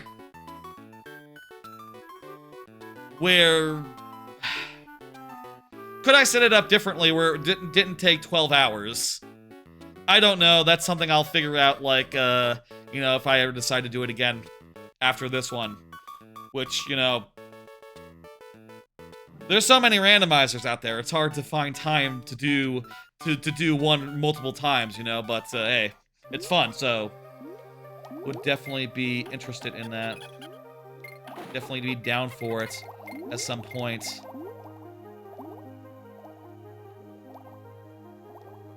Twilight Princess Randomizer is cool. One thing that's great about it is it has a fast travel system built in already, so you know, you can dart around in a way that's like, I guess all of them have that. Majora's Mask also has that, and it's pretty convenient. Ocarina, ironically, is the only one that makes that, like, difficult. I think if I did Ocarina Randomizer again, or I say again, I think the only way I've done Ocarina Randomizer is either as part of, like, a Majora's Mask combo randomizer, or, on its own. I think I would start out with the warp songs. I think that's probably the smartest way to do it. Just give you those things to start with, let you dart around at your convenience. That would be, that would cut down on some of the travel time that, like, every randomizer has at its heart. You know? I mean, I guess that's, like, the core of, like, the decision-making, right? Like, okay, if I go check this, it's gonna take time. You know, the best randomizers at least have a return to home button. Like, you know, even if it wasn't in the original game, like Paper Mario Randomizer, and hell, some of the Metroid Prime ones even add that, even though it's a little bit jankier in that. In Paper Mario Randomizer, it's like, oh, you hit you use an item in your inventory.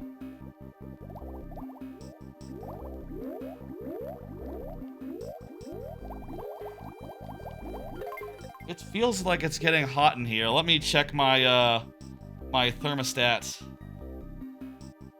It says it's 66. Well, I'm going to make it a little lower. Let's make it 64. An appropriate number, given the platform that Nintendo... The N64 has nothing to do with Donkey Kong Country, or the GBA version thereof. I don't know. Yeah, Game Boy Player. You could do it with the Game Boy Player. There we go. There's a connection. A tenuous one, albeit. I'll say I think that my air conditioner kind of underreports the temperatures. I mean, I feel like I've thought that about every AC that I've had, but also this one, the thermostat is right above my like air purifier, so it gets cold air blown on it all the time. So, you know, that's going to drive the estimate down. Maybe I should move my I'll say maybe I should move my my air like thingamajig, but it's kind of the most central place in the apartment for that thing to go. You know, I could move it where my trash is. That would also be my trash can. That would also be a central location. I think it's best where it is, which is unfortunate given that you know, temperature and stuff. I'll say I have a power plan with my power company where nighttime is free, where like power...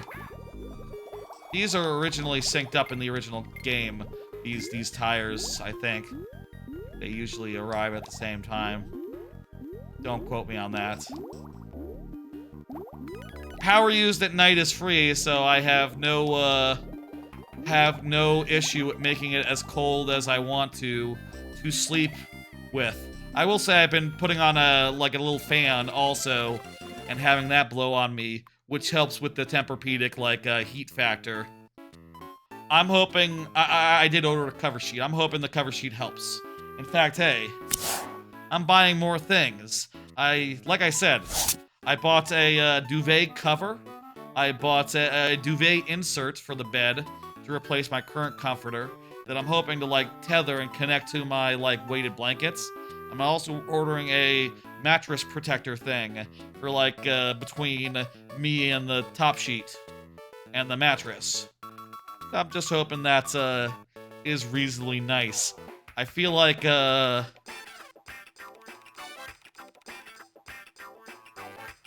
I know, right? I feel like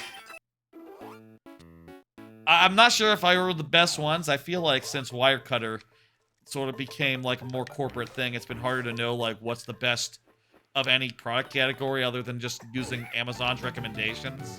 Which, yeah. You should have gone for Goose Down. Goose Down? Oh, like a topper thing?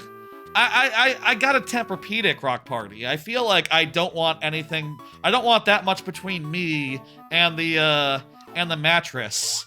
I feel like just a simple sheet is all I need, and if it could be made of some sort of material that was cold to the touch, that would probably be the most helpful thing, I think.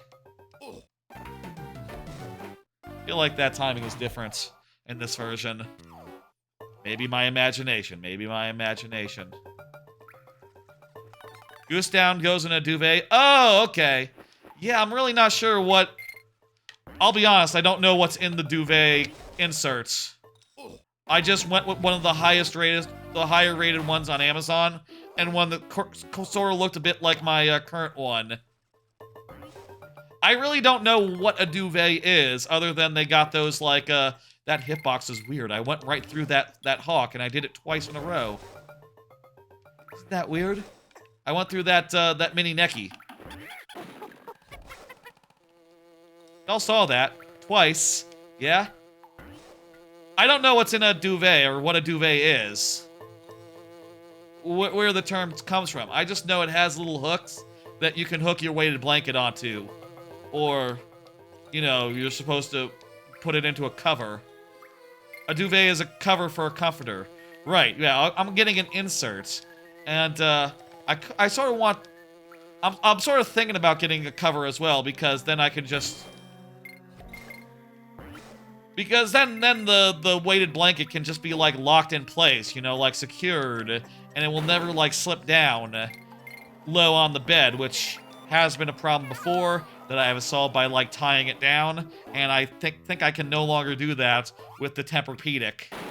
You know, I used to have it attached to the slats, and, you know, it worked, but it's janky.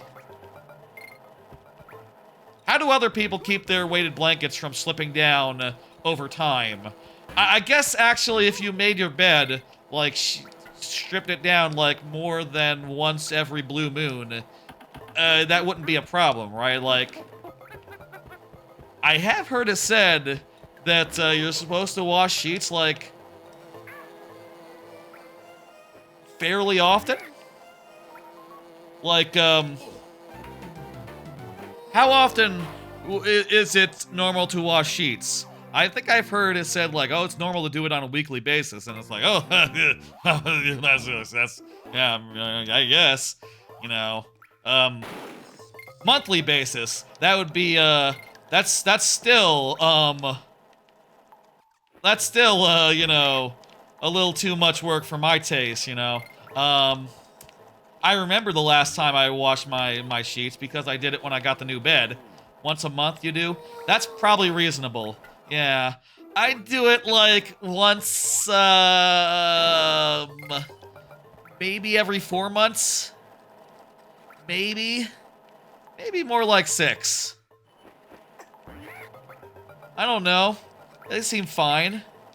They're soft when they come out the wash, but you know, that only, like, stays the case for a couple days, at which point it's like, okay, it's just same as normal.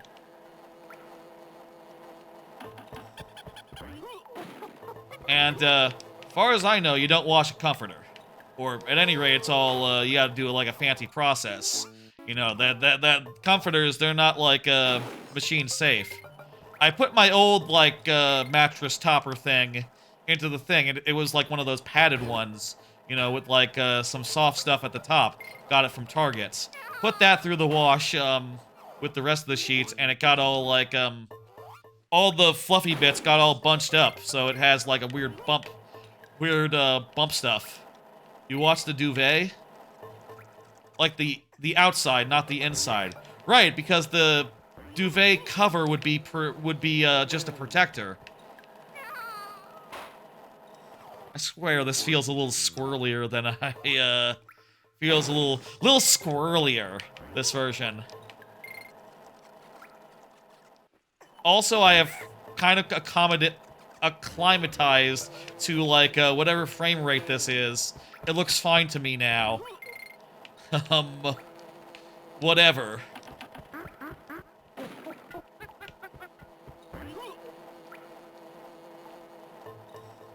I'm thinking a duvet system would be nice, though. I do like the aesthetics of, like, quilted squares on a comforter, you know? I wouldn't mind a duvet if it had, like, a quilted appearance, even though it's, like, one big pocket inside. Like, that's the kind of duvet I would look for as far as, like, appearances go. Just, have those knit squares in them. That just looks nicest to me.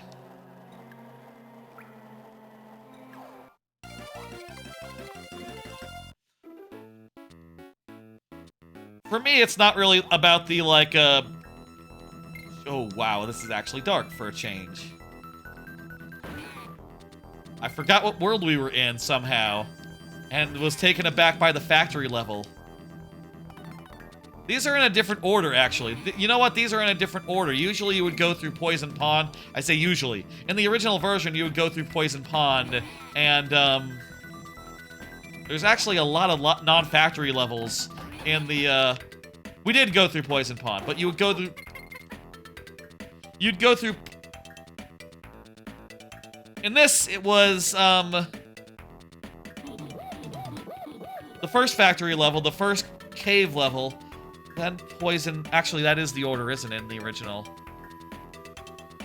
Isn't there 2 cave levels in the original, and then Poison Pond, whereas this time it was 1, and then this one, and usually you'd have to go through the minecart level as well. These are in a different order.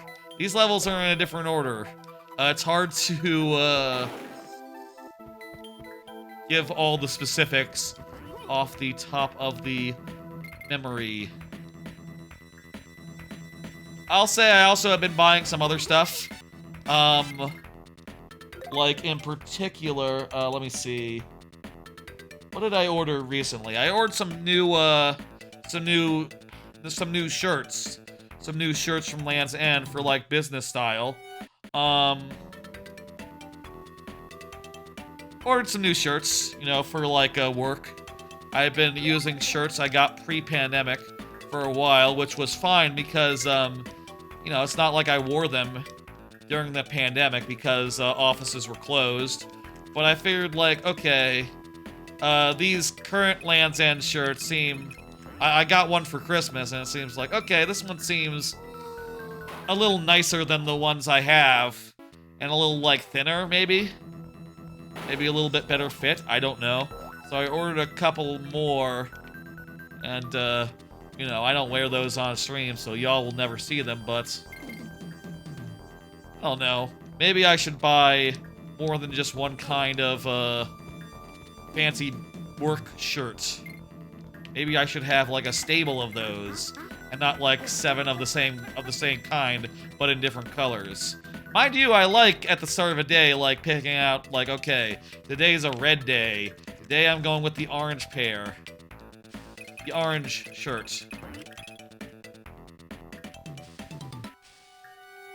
I don't know. Low-key, I did consider, like, going and looking for some, like, Sopranos-type shirts. You know, I feel... There was, like, an article or something, or, like, a tweet that went viral recently being like, yeah, I replaced all my wardrobe with, like, shirts that Tony Soprano would wear, and I feel great. And that, seems like a cool thing to do. Honestly, that seems pretty cool. I looked around at, like, polos, and it's like, okay, well, I trust Land's End. They don't do that many patterns. So, you know, not a lot of options there. I guess I could shop in a store. It seems like a lot of work. Or I could order things where I don't know if they're good or not. A lot of bad options, you know? I need to order new pants. I need to get new, like, fancy dude pants. More going outside pants. You know, like, jeans and stuff, but not jeans, really. Like, cargo. I wear, like, cargo-type pants, or, like... For a while, I've been, the last pair of pants that I got that were really good, like, a bunch of them at once, were, like, Hagar. They had, like, stretchy waist pants that, you know, accommodate a large waist that is bigger than it should be, you know? Sometimes when I put on a non-stretchy pair of pants, it's like, oh, these are going back. I need another plan B, you know? And I like that, that Hagar's stretchy pants from 4 years ago, were, more allowing of, like, more like, flexible. But I got a couple new ones, like, half a year ago, and they were all different. One of them was made of a very sheer material. Like, instead of, like, a rough pants-like material, it was more closer to pajama pants. But, like, smooth, like, silky smooth, like silk pants, kinda. And, also, the buttons and stuff were all different. And a couple of the other ones, they were made of, like, crappier materials. Or, like, rougher materials, but with, like, bad pockets, you know, pockets that were at the wrong angle, so it was uncomfortable to put your hands in them. I had to return, like, half of them, and it was the same product I had ordered, like, 5 years before that I liked, and was entirely different. And not at all consistently different, neither. Something about, like, fucking quality standards, man. You just can't get good shit anymore. You can't get reliable good shit, and even from the companies that, you know, you got good shit from before, it's like, you know, you fucking try them, and it's like, oh crap, these are, where's your fucking quality control, my guy? What the hell? Were these made on a different continent? With, like, a different team? Like, just, you know, you cut enough corners and suddenly you're left with just jack shit, you know? That's just how businesses work. I guess also the lesson is, like, you know, try out things in stores rather than just ordering online. Whatever. You can always return it if they're crap. I'll say I didn't return the one that was, like, really sheer, like, silky smooth, but the other day I noticed that the button, like, a button on the back came off, and now there's, like, an awkward broken button that's, like, sticking out on the back ass, the left ass cheek. And, you know, fucking hell, I guess I shouldn't have expected quality. I knew it wasn't a quality product, but, like, I wasn't expecting it to fall apart on me. From regular wear and tear. That's another thing, wear and tear. I like a style of sock, right? I like, what are they called? They're Hanes? I think they're, these Hanes are Gold Toe. I think Gold Toe is the same thing as Hanes, actually.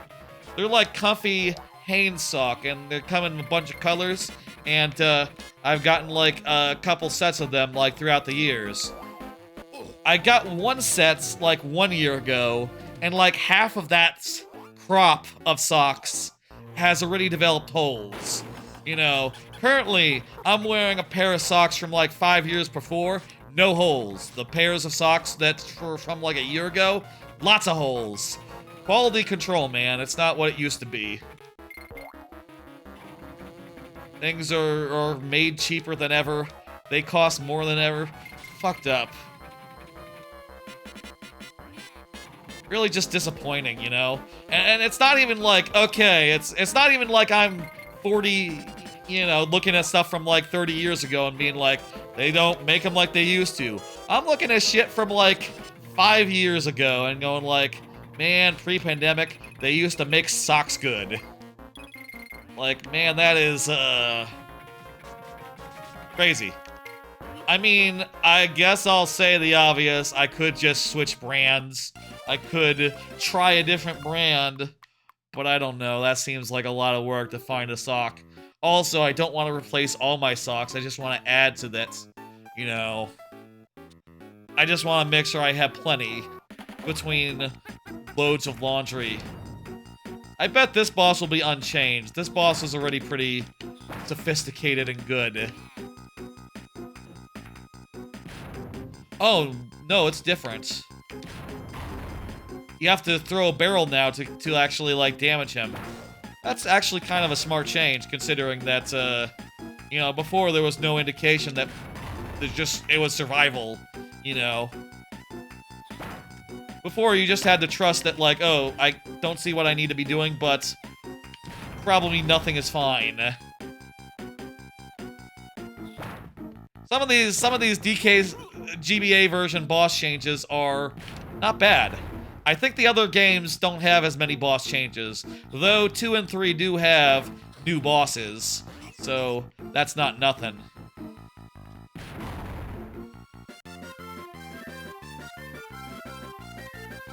Good shit. That's an improved boss fight right there. And also there's some sarcasm from Cranky Kong as well. They added that too. Multiple things.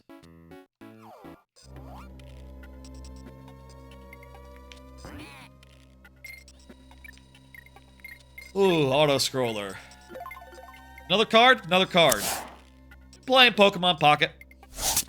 Been playing Pokemon Pocket. I'll say, on the topic of Pokemon Pockets, the thing that I was using to show, the show Pokemon Pocket and other Game Boy or other like phone things on screen, put up a notification for me today and started doing it in lower quality and was like, hey, subscribe for $6 a month if you want good quality here. And I don't know, man. I don't know it's really worth that much, and also I feel like I should just be able to do it for free. There must be a way to get AirPlay onto the computer and capture it without using one specific app that suddenly wants money. So, you know, don't expect any phone stuff to come up until such time as I find an alternative or pay $6. I know I have plenty of money and could well afford $6 a month. You know, maybe I could view that as like, okay, that's where subscriptions go towards paying that $6 a month charge. I mean, that'd be a pretty tidy way to like justify that and feel better about it, but also, I don't know, I don't think I really need to pay $6. I think I could find a way around it. And you know, I'm gonna look and find out. Like, seriously though, what else is out there that can get this done? I've been playing Pokemon Pocket. It's still damn good. I really like this expansion a lot. I got all the Dark Rays that I need. I got a second Dark Ray and have been like doing like a Palkia pack since I got that. Wouldn't mind getting a second of that Steel guy, Dialga. But like, I don't know that really Dialga has proven to be that much of a thing. But I do think a Dialga deck would be fun, so, you know, that's kind of mostly why I'd be interested in getting one. I'm using my Wonder Picks right now on Dialgas, and I got a Sneasel. I got one Sneasel. Maybe I could get a second Sneasel. Dang. Maybe I could get a second Sneasel. That's the other thing I'm kind of looking for as far as Wonder Picks go, I guess. Always the X's. Always focusing on the X's above all else. The EX Pokemon, you know? They're like the more powerful Pokemon that take... that give 2 points if you kill them. If people don't know Pokemon Pocket, which... Pokemon Pocket, pretty damn popular. So maybe people are more likely to know that and understand it than, say, Marvel Snap, for an example of another game that I was into for a while, that I played regularly. I much prefer the big seasonal drop content model versus, like, one card a week. That's, not as good. I like, big expansions with, like, 100 cards in them. Much more. My main... Shit. This is getting, going rough. My main deck right now in Pokemon Pocket is, let me see now. My main deck is a Magnezone deck? A Magnezone deck. That's that one. Is a Magnezone deck where, Magnezone is a Pokemon that does, like, a big fuck-off attack, but discards Thunder Energy to do it. But the thing is, you can sort of put him in any deck because the previous form of him, like, has an active ability that generates electric power. So you can just literally be like, okay, I'm gonna put this electric Magnezone in a deck that has no, fuck. There we go. Was able to jump and hit it. I'm gonna put this motherfucker in a deck that has no thunder in it, and just build it up using Magnemites. Magnemites? There's Magnemite and Magneton, that's it. Talking about Pocket? That's right, yeah. I like that finisher a lot, and I like how you can just stick it on into any deck. I've been doing, a Magnezone deck with, Celebi and, Celebi and my boy Executor EX as like the buy timers, the ones who buy time. Hypno was a fairly fun smashable. Splashable? Yeah, that's the term for that, splashable. I'm not sure where that comes from. Like, is that from the paper TCG? I've heard that term a lot in, like, Pokemon TCG YouTube. I like Hoogland. I like Hoogland's content the most, though I'll watch, like, others if they look like they have a cool deck. If they have, like, a cool deck to show me. I tried Hoogland's Troll Control as well. Seems alright. I also made a, Wheezing Dark Ray Magnezone deck. Probably originates from Magic the Gathering. Gotcha. Yeah, I've never played a, card game that has, like, energy types like this before. So it's interesting, like, the whole deck dynamics, you know, that exist there. I also tried the Troll Control deck, which is, like, Shaman, just... No grass energy, but it does have Shaman that heals all your other Pokemon. And then also Greninja and Palkia for, like, you know, a bunch of stuff that can do stuff from the back line. And then Palkia to be a big fucking motherfucking tank that can take damage. Didn't work as well for me as it did for him. I think I'm, like, 1 in 3. One win, 2 losses with that so far. But, you know... It is a fun deck. It is fun to heal. And, I definitely look at, like, every weird card and go, like, I would like to play a deck where that works. You know, I saw...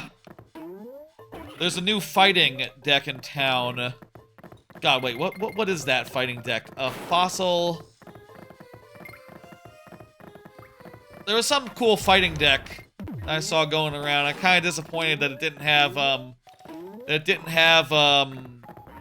Lucario in it. I thought that ability kind of sounded cool, but I guess no one's running Lucario. Are people running Lucario? I would love to make Lucario work. I would love to try to make Lucario work, but I don't know if, like, a deck where... Lucario has an active ability that adds 20 power to each of the attacks on your fighting-type Pokemon. I don't know what you would do with that, though. You know, it seems like there's more powerful fighting strategies that don't involve, like, getting a stage 1 online just for a minor buff to your other dudes.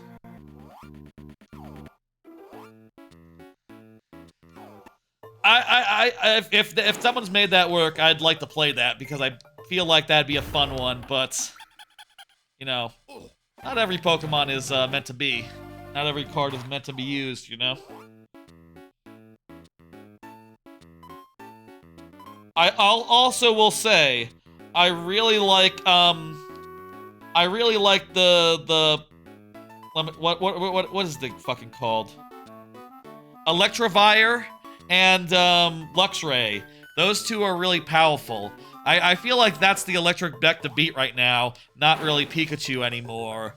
Just like, those two Pokemon both have really big attacks, and, have really big attacks that you, like, charge up, and, they discard energy, but there's a supporter card that can, like, re-add discarded energy back to them, which just lets you do... God damn it. This feels different. This is different. Don't know what to say. It lets you re-add discarded energy back to them. And, you know, it basically lets you do your super attack like 3 times in a row, which, you know, is all you need in a, is all you need. I think, actually... Electivire... Does Electivire discard... I forget. I feel like Electivire is just like a... is a stage 3 that once you get set up, it's just very strong.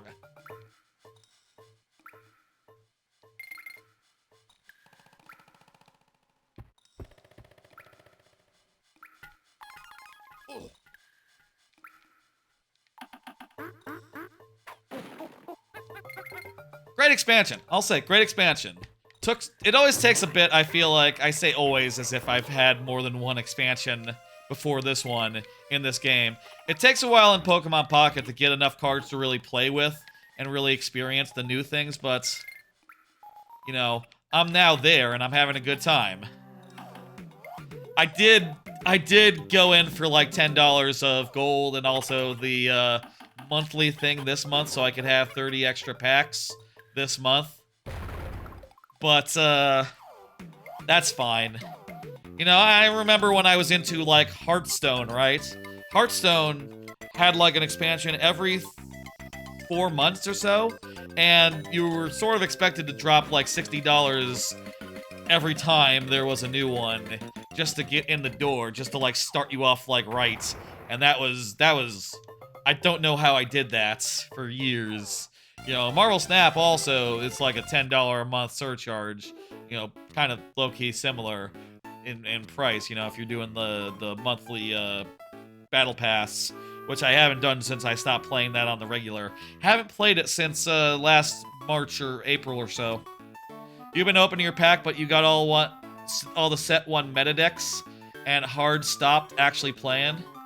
Yeah, I'll say, that's a nice thing about it. Which is that you can stop playing and, you know, still continue to get your shit, and then whenever the game is, you're ready to go back in, you'll be like, you know, not worse for wear.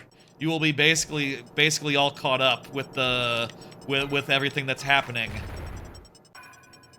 Which I'll say, if Marvel Snap, I could just go in there and get my dailies for free, and it wasn't like a 1-hour chore every day, I would, I'd be a lot more likely to do it, I tell you what. Like, I would have been much more likely to have not dropped this game. That game. I'll say if Pokemon Pocket required me to play a battle every day to get my dailies off, I probably would not be playing it. Something about this rope is different. It's much easier to fall off the bottom, I'll say. Maybe there's like some stopping time or something. I don't know. I don't think this is my fault. Very easy to fall off the bottom. You can just jump off there, I guess, if you miss the rope. Okay, lesson learned. Don't fuck around with the bottom. Ignore the bananas. It's sad when, in this game, you have to be like, ignore the bananas to survive. The bananas are your friend. The bananas should know what's best for you. You should never ignore the bananas. But, I will ignore the bananas if they lead me to my death.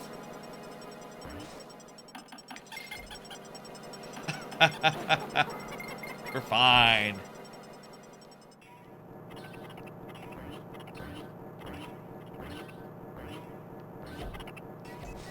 Nearly done with this game. We're in the last world. Ooh, hey, we got, this bullshit for the first time. How about that? Which is actually good because we're, like, low on lives, I guess, you know.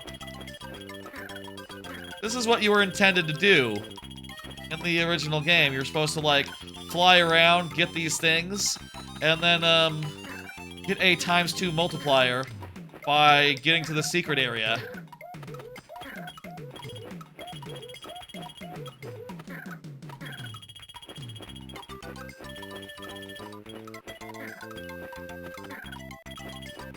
Anyway, I can't wait to see what they add, the direction in which they take, Pokemon Pocket going forward. You know, so far they've done a great job, and, you know, as far as I'm aware, as far as I understand, there's a lot of design space, and hey, Luigi, there's a lot of design space in, like, there's a lot of design space in, like, don't mention it, Luigi. It's cool. There's a lot of design space just in the paper game that I'm sure they can, you know, put in. They just put in tools, and those turn out to be pretty cool. I'm sure there's a lot more tools they can add that people will enjoy messing around with. I think there's such a thing as, like, stadiums or something in the original game, or in the original There's, I'm sure, like 10 years of mechanics from the paper TCG that they'll be, you know, introducing one at a time. Stream's going all right. The random playthrough turned out to be DKC 1, 2, and 3, but on the Game Boy Advanced. Which is slightly different. At least at this point, it is slightly different. The minigames are the biggest thing, and also, like, slight handling differences. It, turns out to play a little bit worse in ways that are hard to tell unless maybe you're putting them back to back. You know, if I could have the original on screen, I bet we would see, like, oh, the characters are smaller. Your phone had screen mirroring issues? Yeah, you heard that part? Nice. Okay. Yeah, the screen mirroring thing that I used, that I've been using, asked for money. And I said, oh, okay. Well, let me see if I can find something that can emulate AirPlay without spending $6 a month. Because, you know, as far as I'm concerned, this is just between me and my phone, you know. If it's possible for a Windows PC to emulate a, thing... Oh, chat messages, right, yeah. Gotcha, right, I did put some chat messages before the stream started because I found all this stuff while I was setting shit up. And I was just like, okay, fuck, I guess I won't put the phone in all the scenes so I can use the phone wherever I am. Previously, I've only been able to use it in my default scene, not like the randomizer scene or this scene that has the gesture this way, has the thing behind me. You can see in the dark in this one. Really makes it not frightening at all. You use 2 laptops whenever you stream? I guess that's a way of doing like chat and stuff. When I started with streaming, I was like, my laptop was like really old and didn't connect to internet properly, consistently. So I wasn't going to use it as part of my setup. Instead, I have a second monitor next to my TV for the purposes of reading chat and things of that nature. But, you know, whatever works for you, you know? You gotta have something like that because you need to read chats and play the game at the same time. And, you know, unless you're playing them off your PC, you're probably going to need the actual hardware version on screen. You know, the one without the latency.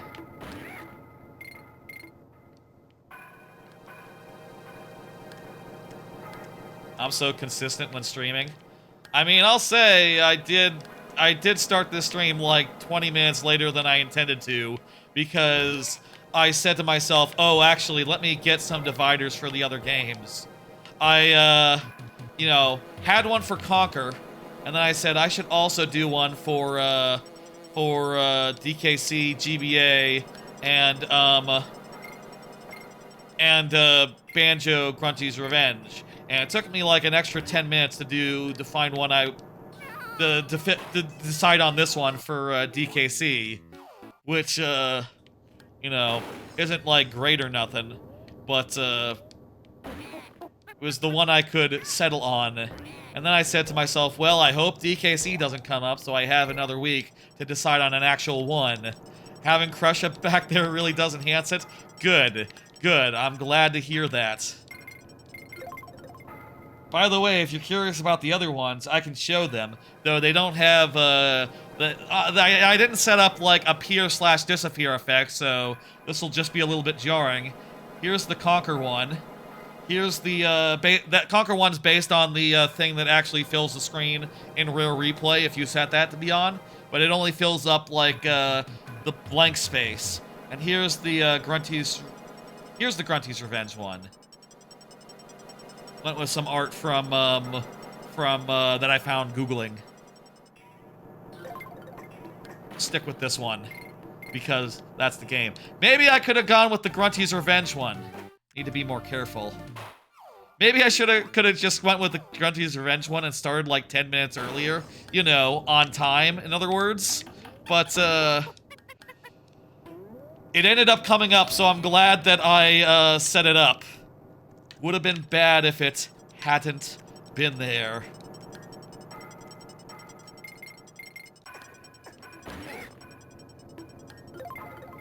So the bananas are kind of like coins? That's correct. Yes. Here's another card. Working on my next Super Mario Maker 2 level. We'll show off on Friday. Yeah, you really don't need the lights here. Working on my next level. Progress is coming along quite swimmingly. I basically have a second segment of the level pretty much done. I'll say at this point, I think the structure of the level is going to be like... those first two segments, and then some boss fights to end on. And they'll be like quick boss fights. They'll be like, okay, you get a POW block and use it to kill Meowser, and you're done. You don't have to like mess around with fighting him or nothing. You know, that'll be like the gimmick. That'll be like the thing. I guess because I give the players a power-up of their choice, they could also just, like, use the Fire Flower to kill Meowser. So I probably shouldn't set it up so that, like, okay, you know, it's like a long corridor that you have to run down avoiding Meowser, because they will have the option to, like, cheese it. You know, they will have the option to just kill Bowser without, but, I need to be more careful. I need to be more careful. Yes, that's right. Mario Maker is every Friday. You know this. You know this, Luigi.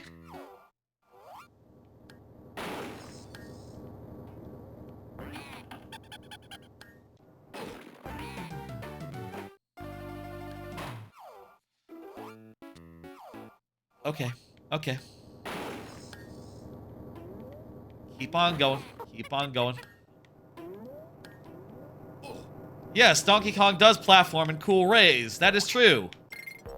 A true statement right there. I swear, this GBA version, it's just a little bit different. A little bit different. Maybe you can't tell, but your hands do.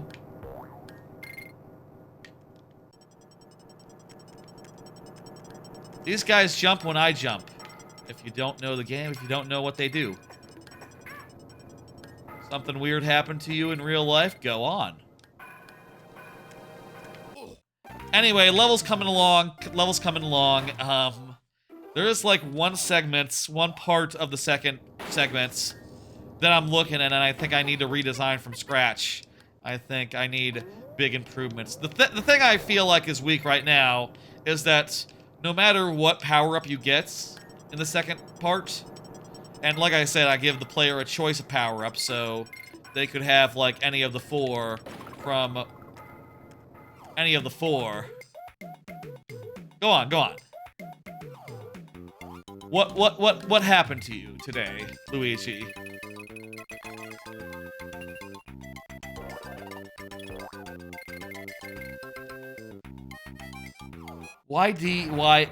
WDYM. What do you mean? You can tell me what happened. I won't mind.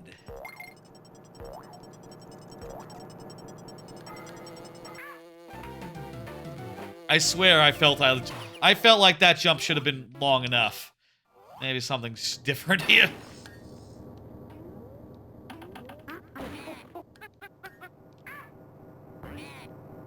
I know for a fact that the sprites are, the sprites are like, smaller or bigger or something. They're like all missized. So it's possible just like I'm expecting things to be further away and just... There was crime on your campus? Dang. Sorry that happened to you. Or sorry that it happened near you, more precisely. Yeah, I'm getting my ass kicked. There's 2 levels left in this game. You forgot what go on means? How can you forget what go on means? I guess these days, when someone says "go on," it can be part of like a mimetic phrase, you know, like of an expression like you know, oh, go on, but this game feels different, but go on. You know, they could be sarcastically telling you not to go on, in other words. But no, I meant it. I meant go on in the literal sense, not the sarcastic sense.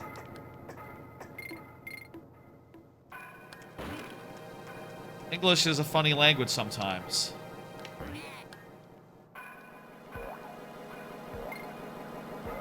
Let's concentrate. Let's focus.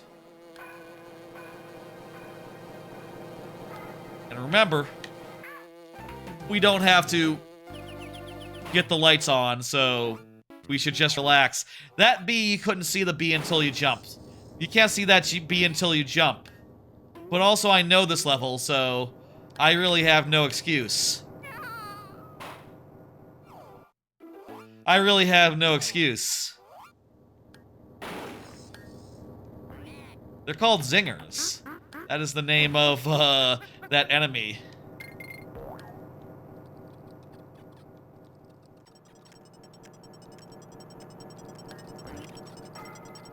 Might be time to bust out the Nintendo Player's Guide. I did have the Player's Guide for DKC3 back in the day.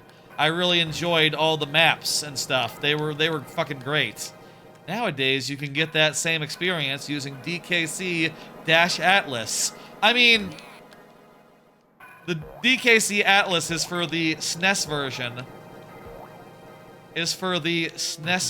To be fair. And this is a different version. Let's just wait and be patient. But, it's probably close enough.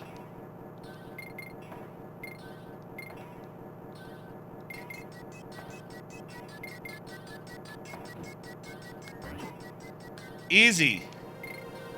Do some people sometimes say easy clap? Why is that like, people saying an emoji?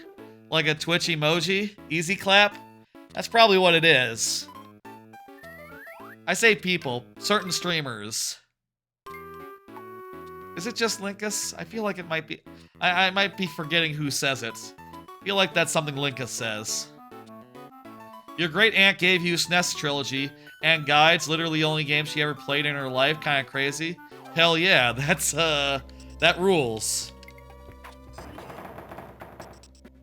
Just a one-platform gamer. Or one-game gamer. I bet, like, someone who has literally only played one game in their life, or 3 games in their life, would be interesting to watch, like, stream. Right? Yes, that's right. You know this, Luigi. You've watched many streams before.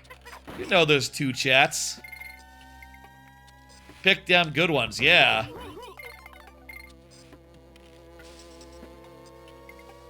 Like me, I like variety. You know, I couldn't do that. That couldn't be me. I play multiple games. I play multiple games. I say that as I replay a different version of DKC for like the... I played DKC on this channel a couple times. This is hardly the first time any DKC has appeared. Just this version particularly. Hey look, another thing that they added. A camera. That's cool. She was kind of old. Right, oh, a great aunt. That's right. I was thinking aunts. So that would be basically like grandparents' generation. Yeah, no. I gotcha.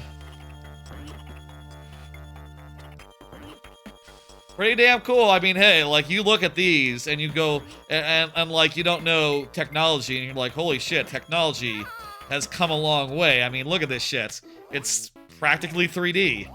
Hey, thanks for the 20 bits, Luigi. Hell fucking yeah. You're gonna go to bed? No problem. We're just about done with the first game here. I'm debating whether to continue on and do like a couple worlds of 2 or end it right here. It would make sense to do just one game per stream, right? And then the VODs can just be like, replaying DKC 1, but on the GBA.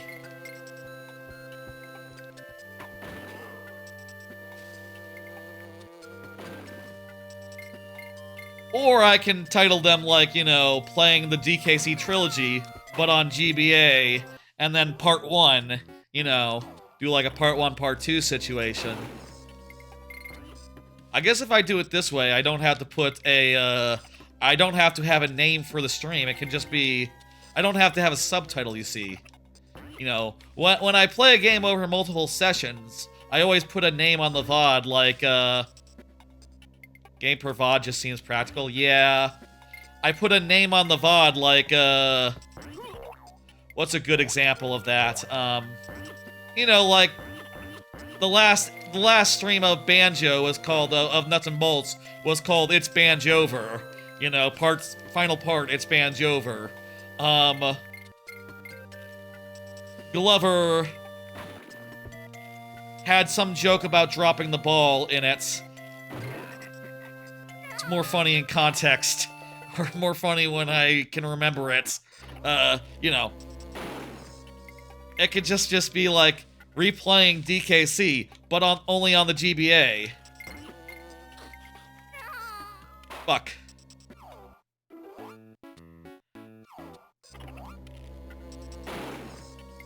Regardless of how the VOD is labeled, keep in mind that these are a set, and I'll be doing DKC2 next week, and, I'll be doing DKC2 next week, and, you know, DKC3 probably the next one after that. What time is it? It's 11 o'clock. We've been going about 3 hours. About 2.5, really. Yeah, probably more practical to just do 1-1. You'll try to catch him before, for sure. Hell yeah, Trainer Derek. I got, one more card here. I've been watching some simulcast anime. Wanted to say after the last stream, after the Friday stream, I watched the latest episode of, Danmachi, and my god, they really did blow the barn door out for that, that first episode back. Like, holy shit. You know, they had, like, some production issues and had to spend a month, like, you know, production issuing. And, now that it's back, like, holy shit, they animated the fuck out of, some fight scenes, and it's, pretty cool.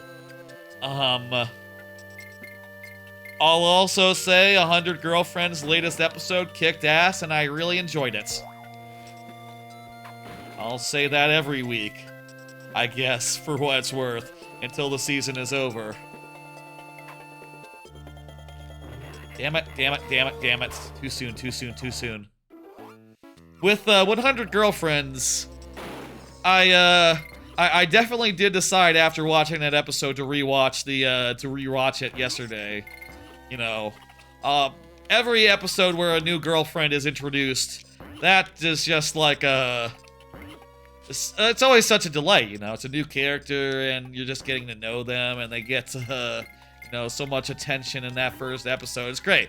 It's like, okay, well, I want to see more of them, and I don't want to wait until next week, so let's just either rewatch my favorite scenes, my favorite lines, or just, like, do the whole thing. I did the whole thing last night, and it was a good 20 minutes. Goddamn. What a show. There's a lot of other kick-ass shows this season that I could mention, but I'm probably not going to, on account I'm going to finish this level right here, and then... Damn it. I felt like I had to wait to, get that barrel, you know, to, like, throw that barrel at the right angle and hit him, but by the time I was ready to throw, platform going away.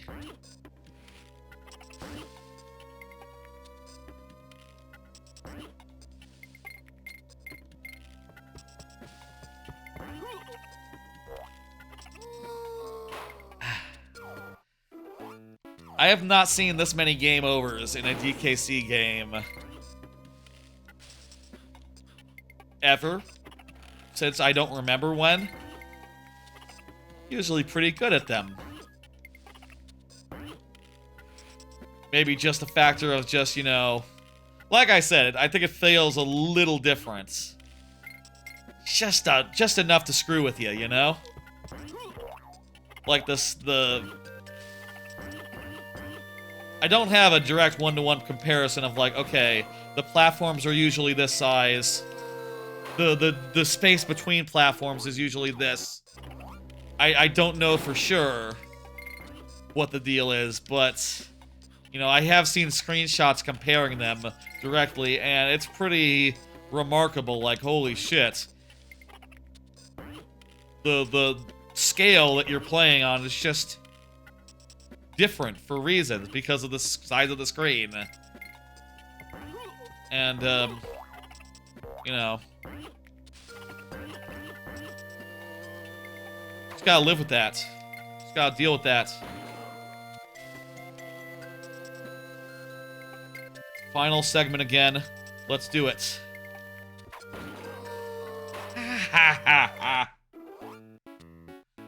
What other simulcast anime can I mention that I have been like thinking about how good it is?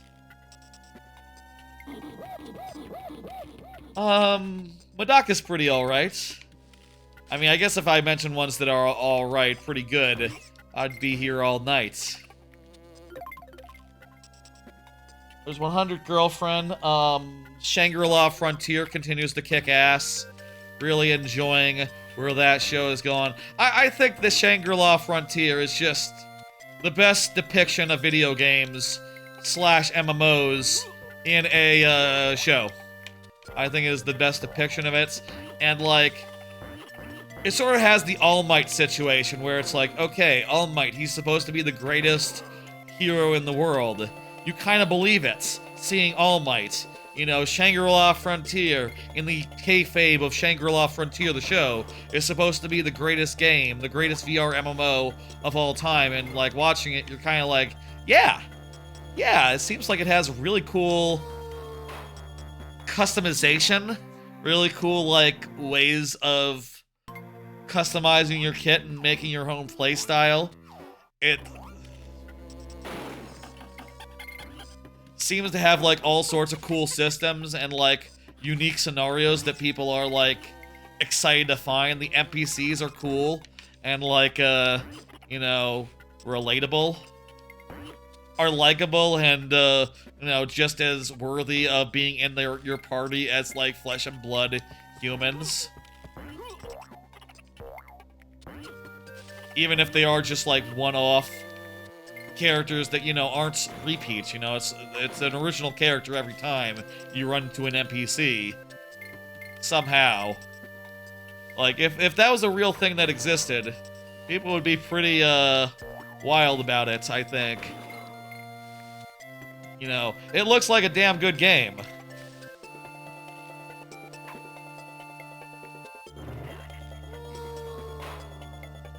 Okay. Throw when visible, but not when falling. I gotta fucking dial that in.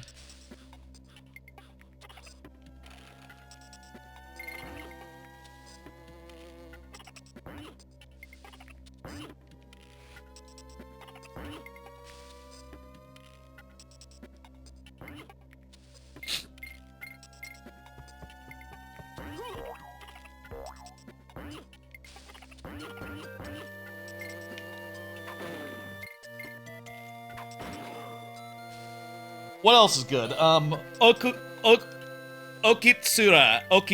I'm really enjoying that. I feel like Okitsura might be one of the best of the season. I feel like that, and maybe Miss Elf. Those are the ones I would like. Fuck. Well, I can maybe try jumping if I fuck up that first jump. That might work. If I fuck up that throw, anyway. If I do it early enough. Okitsura is just a lovely little romance thing. You know, a little romance triangle between a boy, a girl who speaks in a thick Okinawan dialect that he can't understand, and the girl who interprets for him, who, you know, has it bad for him, which is very cute and good, and, you know, real good rom-com type stuff. Also, just really informative about Okinawa in a way that I'm really enjoying. I feel like if anything's gonna be like, anime of the year, like in that conversation, it's 100 Girlfriends from the season. 100 Girlfriends, Okitsura, and maybe,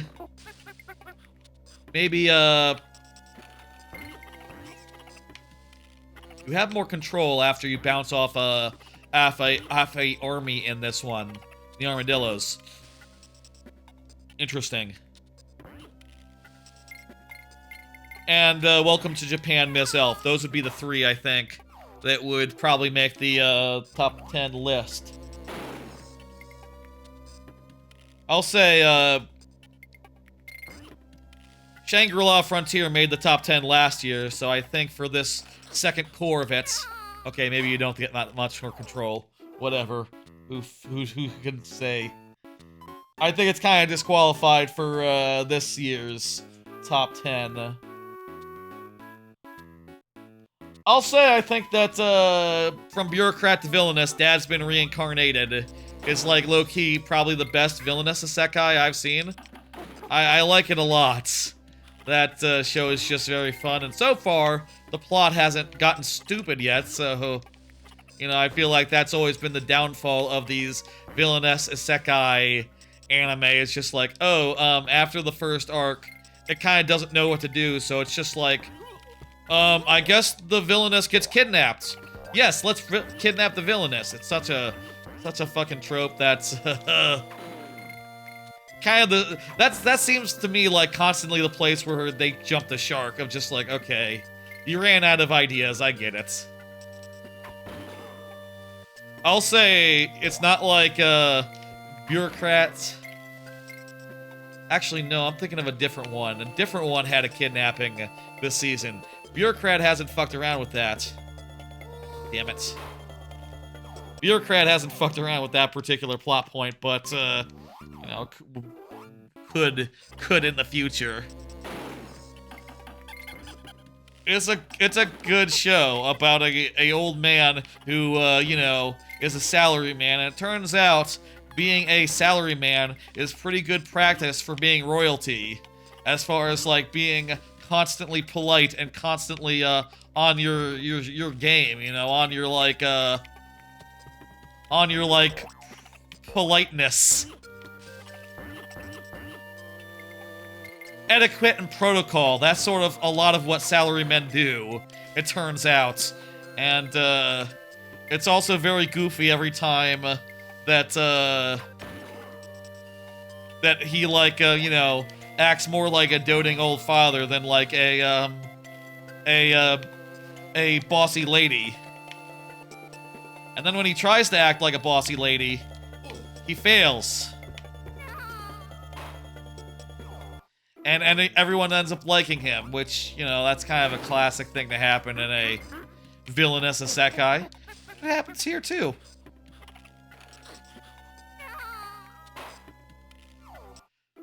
We are getting wrecked here.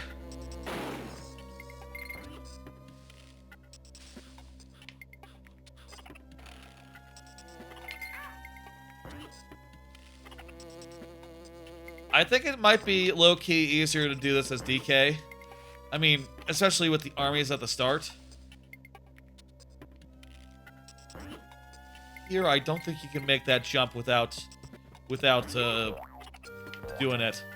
A nice thing about, you know, I've been doing returns recently, and I'll say, actually, now that I think of it, I didn't mention, haven't said, but I've been playing a little bit of Tropical Freeze off-stream.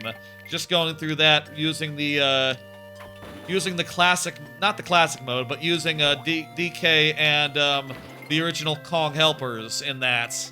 I've been, I feel like the timing of that B was not right there.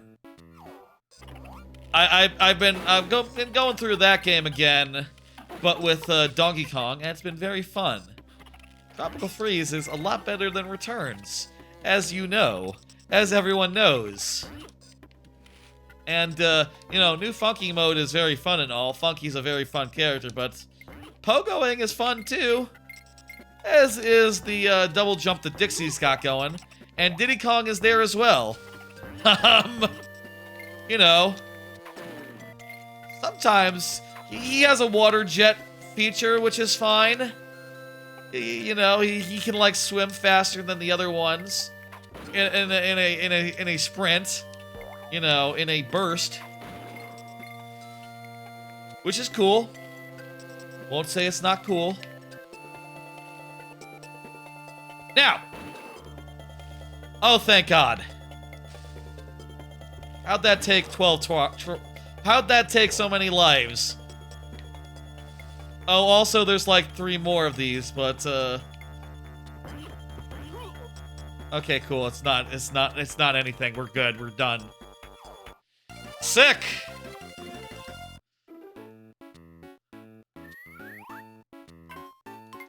I'm saving. I'm saving right there. You can't stop me from saving. Oh, right, they have... It's not 2 in the original, right? They added a second Neki, that's cool. Cool boss fights.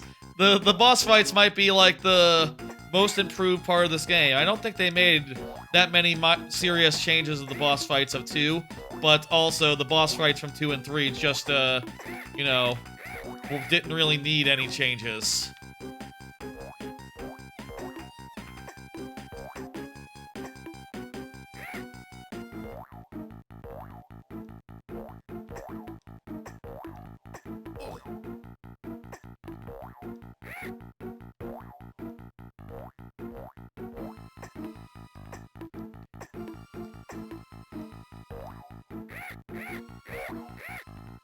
There we go, there's a Neki. Good job, Diddy Kong. Good job, me. Just like the old days, we're using the old boss, changing its color and pretend it's completely new. Yeah. A little bit of meta commentary there. Alright, K-Rool, let's do it. I could probably keep going a few hours more and start into DKC2, but let's just do them as separate playthroughs. It's just like separate as separate dealy-doos. You know what would have been smart? It would have been smart if it was set up like, okay, if I roll DKC, I do DKC and then I get to roll again. But that's not how it's set up. I have to do all 3. K-Rool seems slower. Oh, no, he just speeds up every time across. These hitboxes look weird. It looks like I was in his, like,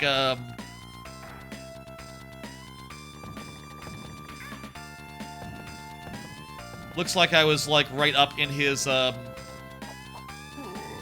was kind of jumping to his neck. Okay, this time we can't fuck up. And we have to do it twice. Jeez, this feels closer than it was originally.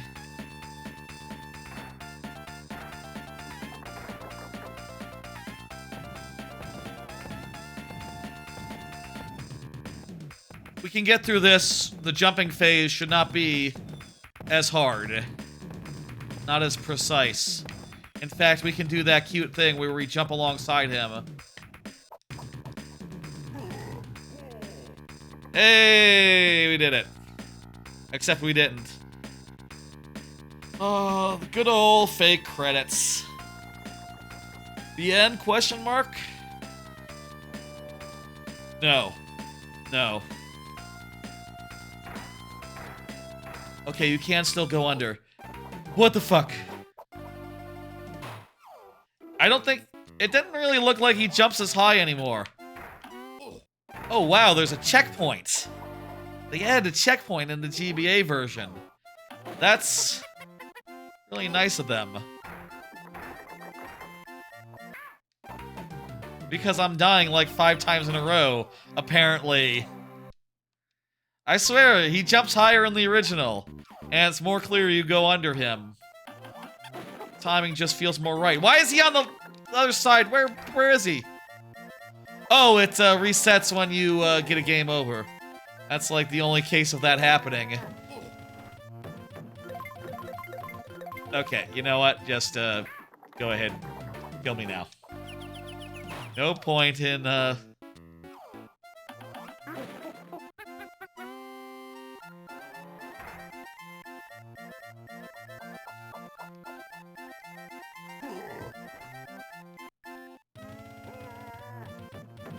These voice clips are from... A lot of these voice clips aren't from the original DKC, are they? They're from, like, DK64. Like, that's totally... This wasn't in the original DKC. That, like, ah! These hurt sound effects, too. I thought some of them sounded weird in, earlier. Like, when DK got hurt, but I didn't want to say in case, like, oh, no, that's always what DK sounds like. Ugh! But I think,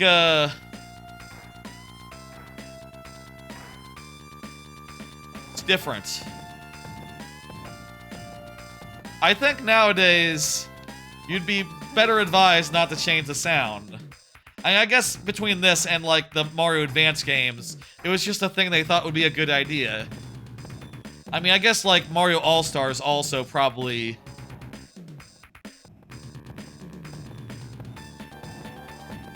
Did Mario All-Stars also change the sound?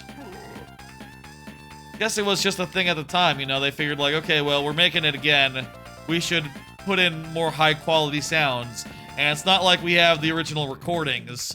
We'll just make new sounds or grab them from most recent game. I guess they still, you know, if they're making a remake, they don't just, you know, make an authentic-looking... Yeah, we get it. Fake credits. Very funny. Move it along, move it along. Oh, I guess because I died, I have to see them again.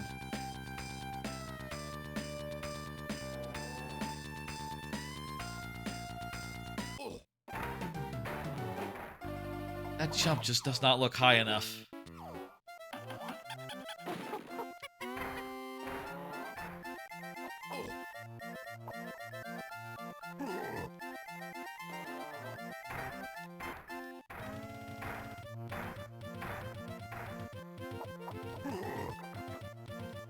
Okay.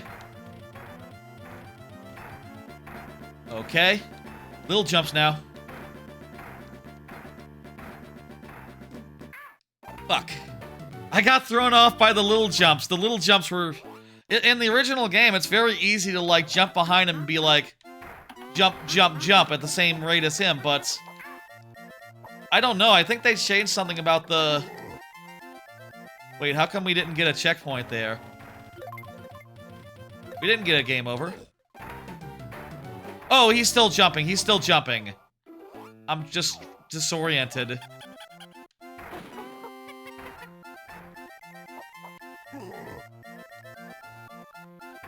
In the original game, you can always, like, jump at the same speed he's jumping, but now... I feel like the jump height... Something's different. It's hard to just match him so precisely. Which, is unfortunate. It's fun to just, like, taunt him like that. And that messes up my timing! It really does.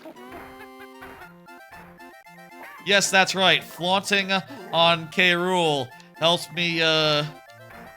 me somehow. In ways I can't quite articulate. It's not just for fun.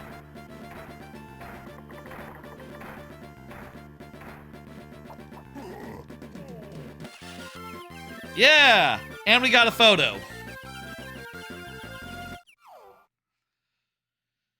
Saving game, save complete. Well done, we got all the bananas back. We've made an ape.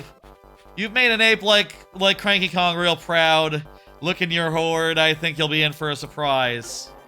If I was playing, I would have found every bonus or scrapbook picture. You know. Did you know if you get 90% or more, not that you can, you'll be in for a hero's welcome? Interesting. Well, we're not gonna do that. Not tonight, anyway. I'm not part of this, random rare replay situation.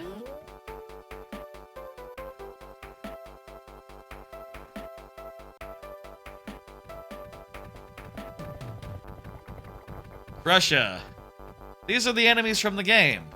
And you get to see them walk by and, you know where they are.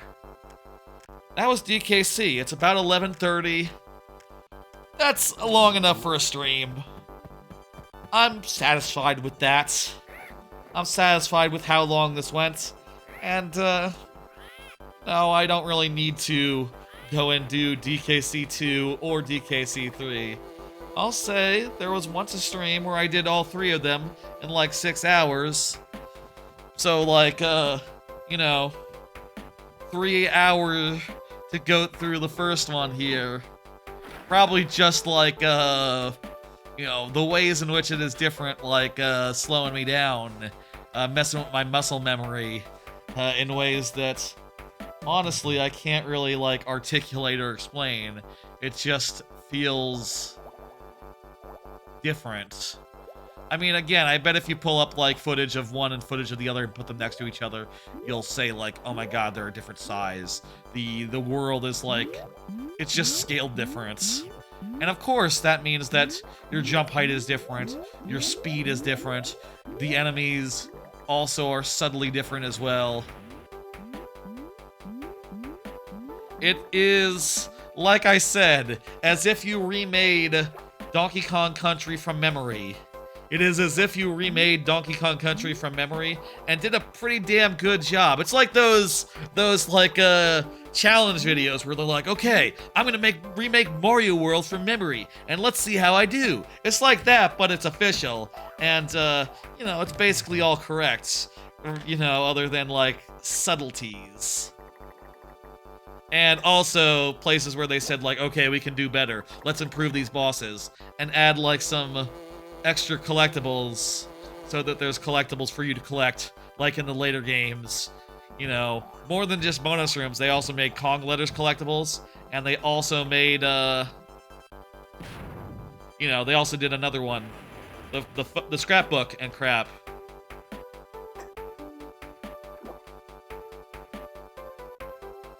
The credits are almost done. Oh wait, no, there's still good guys. There's only 3 of those, though. There's only like 5 of those. Oh, including Animal Buddies? Okay, like 10. You know what's something? I just, recently found out that the drink espresso isn't spelt like espresso. It's espresso. Espresso with an S at the start. Not X like espresso. I always thought espresso was espresso like the ostrich. Go figure. I'm not a coffee person, so what the fuck do I know? I've never touched the stuff. I don't know. Not really big into drinking things in general. I like water. That's all I need. I mean, maybe that's silly when it comes to drinks that aren't, like, unhealthy for you. Like, it's one thing to say, like, oh, yeah, fuck, just gonna avoid, alcohol and stuff, and, soft drinks as well, let's just steer clear. I like my ice cream. If I drank soda as well, I couldn't eat as much ice cream, right? But that's really, I have no excuse as far as, like, orange juice and things of that sort are concerned. Orange juice still might be sugary, I don't know. Milk. Things like that. I'll have milk if it's part of cereal, but not on its own. That's where I stand on that. Or as an ingredient. Soup. I'll drink the broth of a soup. We've done a great job. Wicked Man. Sierra sucks. K. Rool's here to say, make yourselves at home.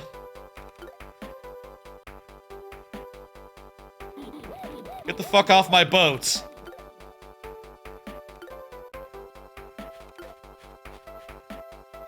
Let's get off the boat. Yeah. We'll meet again. Why would you say that? That's... You can't know that. If he fucks off...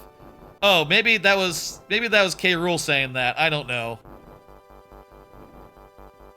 I think we don't want to meet him again. We want him to, like, leave and never come back. But he's going to, so, you know. Call that an ending? Looks like cheap stunt setting up the story for the sequel. It really doesn't set up the story for the sequel.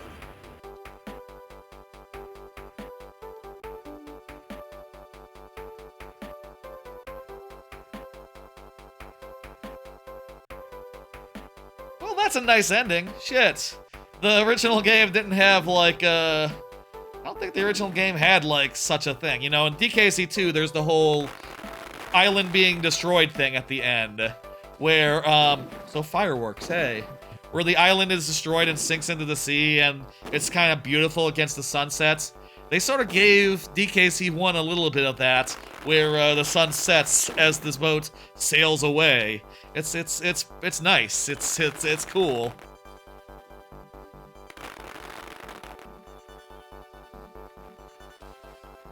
That's DKC, Game Boy Advance version. It's a good game. It's a great game. It's not the best version of the game, I'll say that much. And it's far from the definitive version. Just play the SNES version. Just play the SNES version would be my advice, having replayed this again at this point. There's just subtle things that are different about it. But hey, on the other hand, you can save at any point. You can fast travel at any point. You're not locked into a world when you enter it. It's pretty nice in that respect, but also, you know, there's and they improve the bosses. They do some improvements. Let's be clear. Oh, you know what? We should also look at the score attack mode really quickly. They do add a score attack mode. We should pop into the score attack mode, like, real quick, like.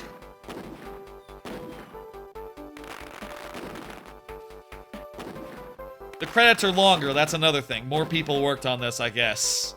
And I guess in particular, NCL. That's like...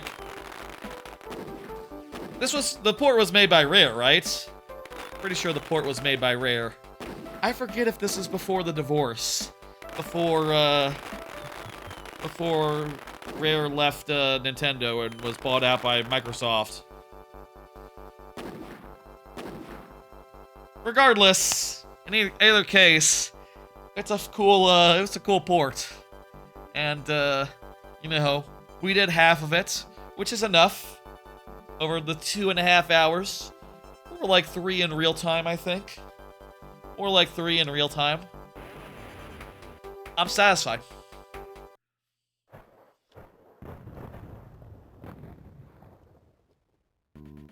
There's also this starting screen. That Nintendo logo looks really weird. The purple and the yellow, I don't know.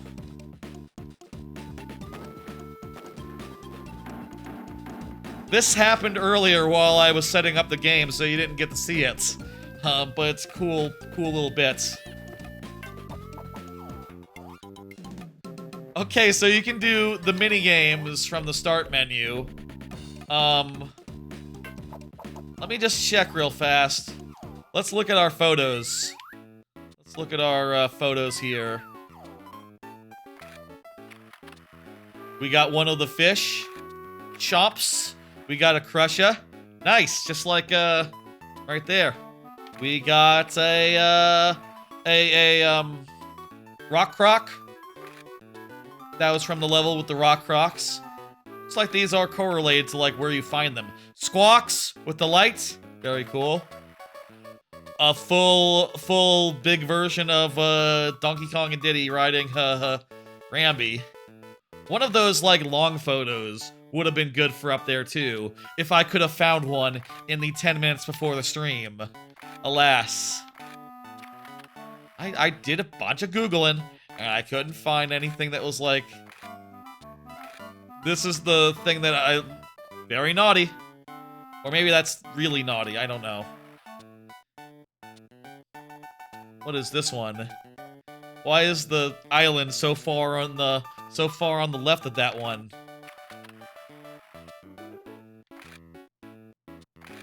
Must be like a group shot like this one, but of the animal buddies, I would bet.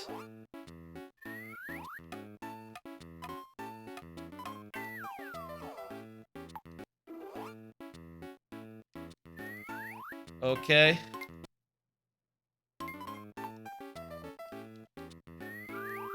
Can I quit the game? Let me reset my Game Boy. There we go, my Game Boy has been reset.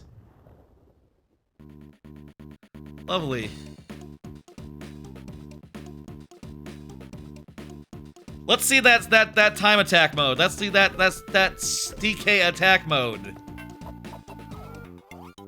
In this game, there's a whole DK attack mode that you can go through each level, each non-boss level, and you know, it's sort of an additional mode. Oh hey, this is actually more than I thought it was going to be. I remembered it being like a score-based mode, but I forgot that there was a that there were timer gimmicks where you had to get like, it sort of works like there's a timer in the upper left, and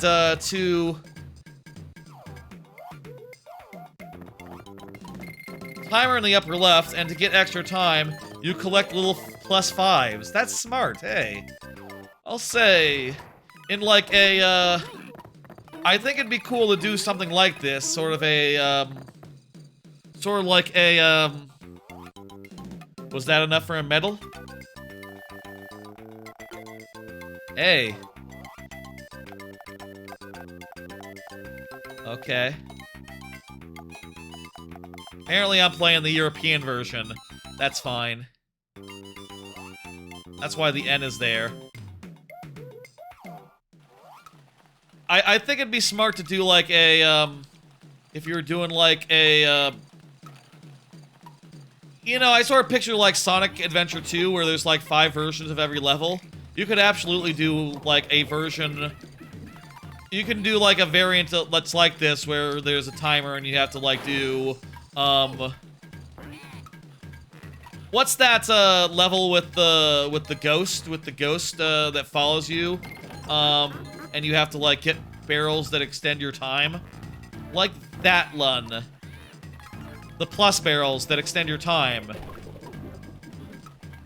That would be a cool way to just add some extra replay value to a game, and sure enough, this has that, which is nice. 2 levels is enough here. 2 levels is enough. It's a good mode. We got a B on that one. I'll say the second game in the franchise in the port series just has a straight up time attack. I think a time attack though is actually what you need. It has an actual time attack that just tells you how long you took. That's better than a score-based thing with arbitrary rules, marginally. But collecting extra things to get you a time boost, that's a neat twist. That's a neat gimmick. Points to Donkey Kong Country GBA version for doing it. Other 2D platformers should probably take note and maybe add that as a mode as well as a time trial mode. Every 2D platformer should have time travel. And maybe also other modes and like versions, variants to get extra play time over like a couple hours. You know? Alright. That's gonna do it. That's gonna do it for tonight. Thank y'all for joining me as I went through Donkey Kong Country, but on the Game Boy Advance. Oh, interesting. This view doesn't have a bigged up version of myself. I can't make myself big on this scene. I'll just go over here then. How about? And you get to see what it would have looked like if we hadn't gone to a scene that had we would have black bars at the side the whole time. Would that have been better? I don't know. I don't know. I like to fill blank space if I can. Let's pop the schedule up and then say what's on it. Next week will be more of this game if I haven't played it, which, yes. Specifically now we know it will be more of Donkey Kong Country 1, 2, and 3, and specifically, it'll be 2. Probably all of 2. Probably will be a complete playthrough, like tonight was with this. That's next week, though. This week, there will be a stream on Thursday. I'm going to be doing a Thursday stream, 8 p.m. Central, where I will be finishing off Twilight Princess Randomizer. We're nearly go mode. We're nearly done. It probably shouldn't be more than a few hours. Really, I would like to get it done as fast as possible because, you know, I'm like 11 hours into that randomizer, and like, there's not much I need to find, and there's not very many places it could be. So we will get that done on Thursday, and should be a very nice experience. Should be a very nice thing. Then on Friday there'll be viewer levels as per normal, as per usual. Yes. And then I'll enjoy my nice weekend, you know, a nice 3-day, and do nothing. No streams over next weekend. I'm going to relax and chill. Then I'll be back for that DKC2 GBA on Tuesday. All right. Thank y'all for joining me. Let me send the Twitch people somewhere, if there are Twitch people to send. Let's go. Let me pull up a Twitch raid.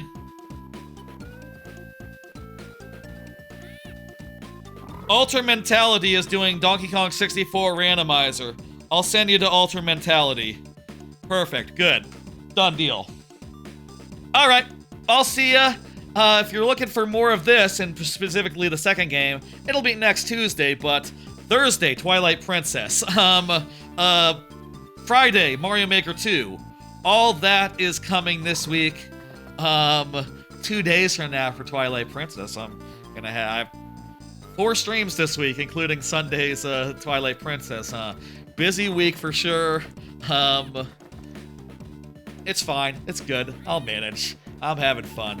If the streams are fun, they're worth having and worth doing. I'll see you on Thursday, folks. Y'all take it easy. Thursday, Friday, or Tuesday. Any of those days. I'll see you then. Y'all take it easy. Take it easy. Bye.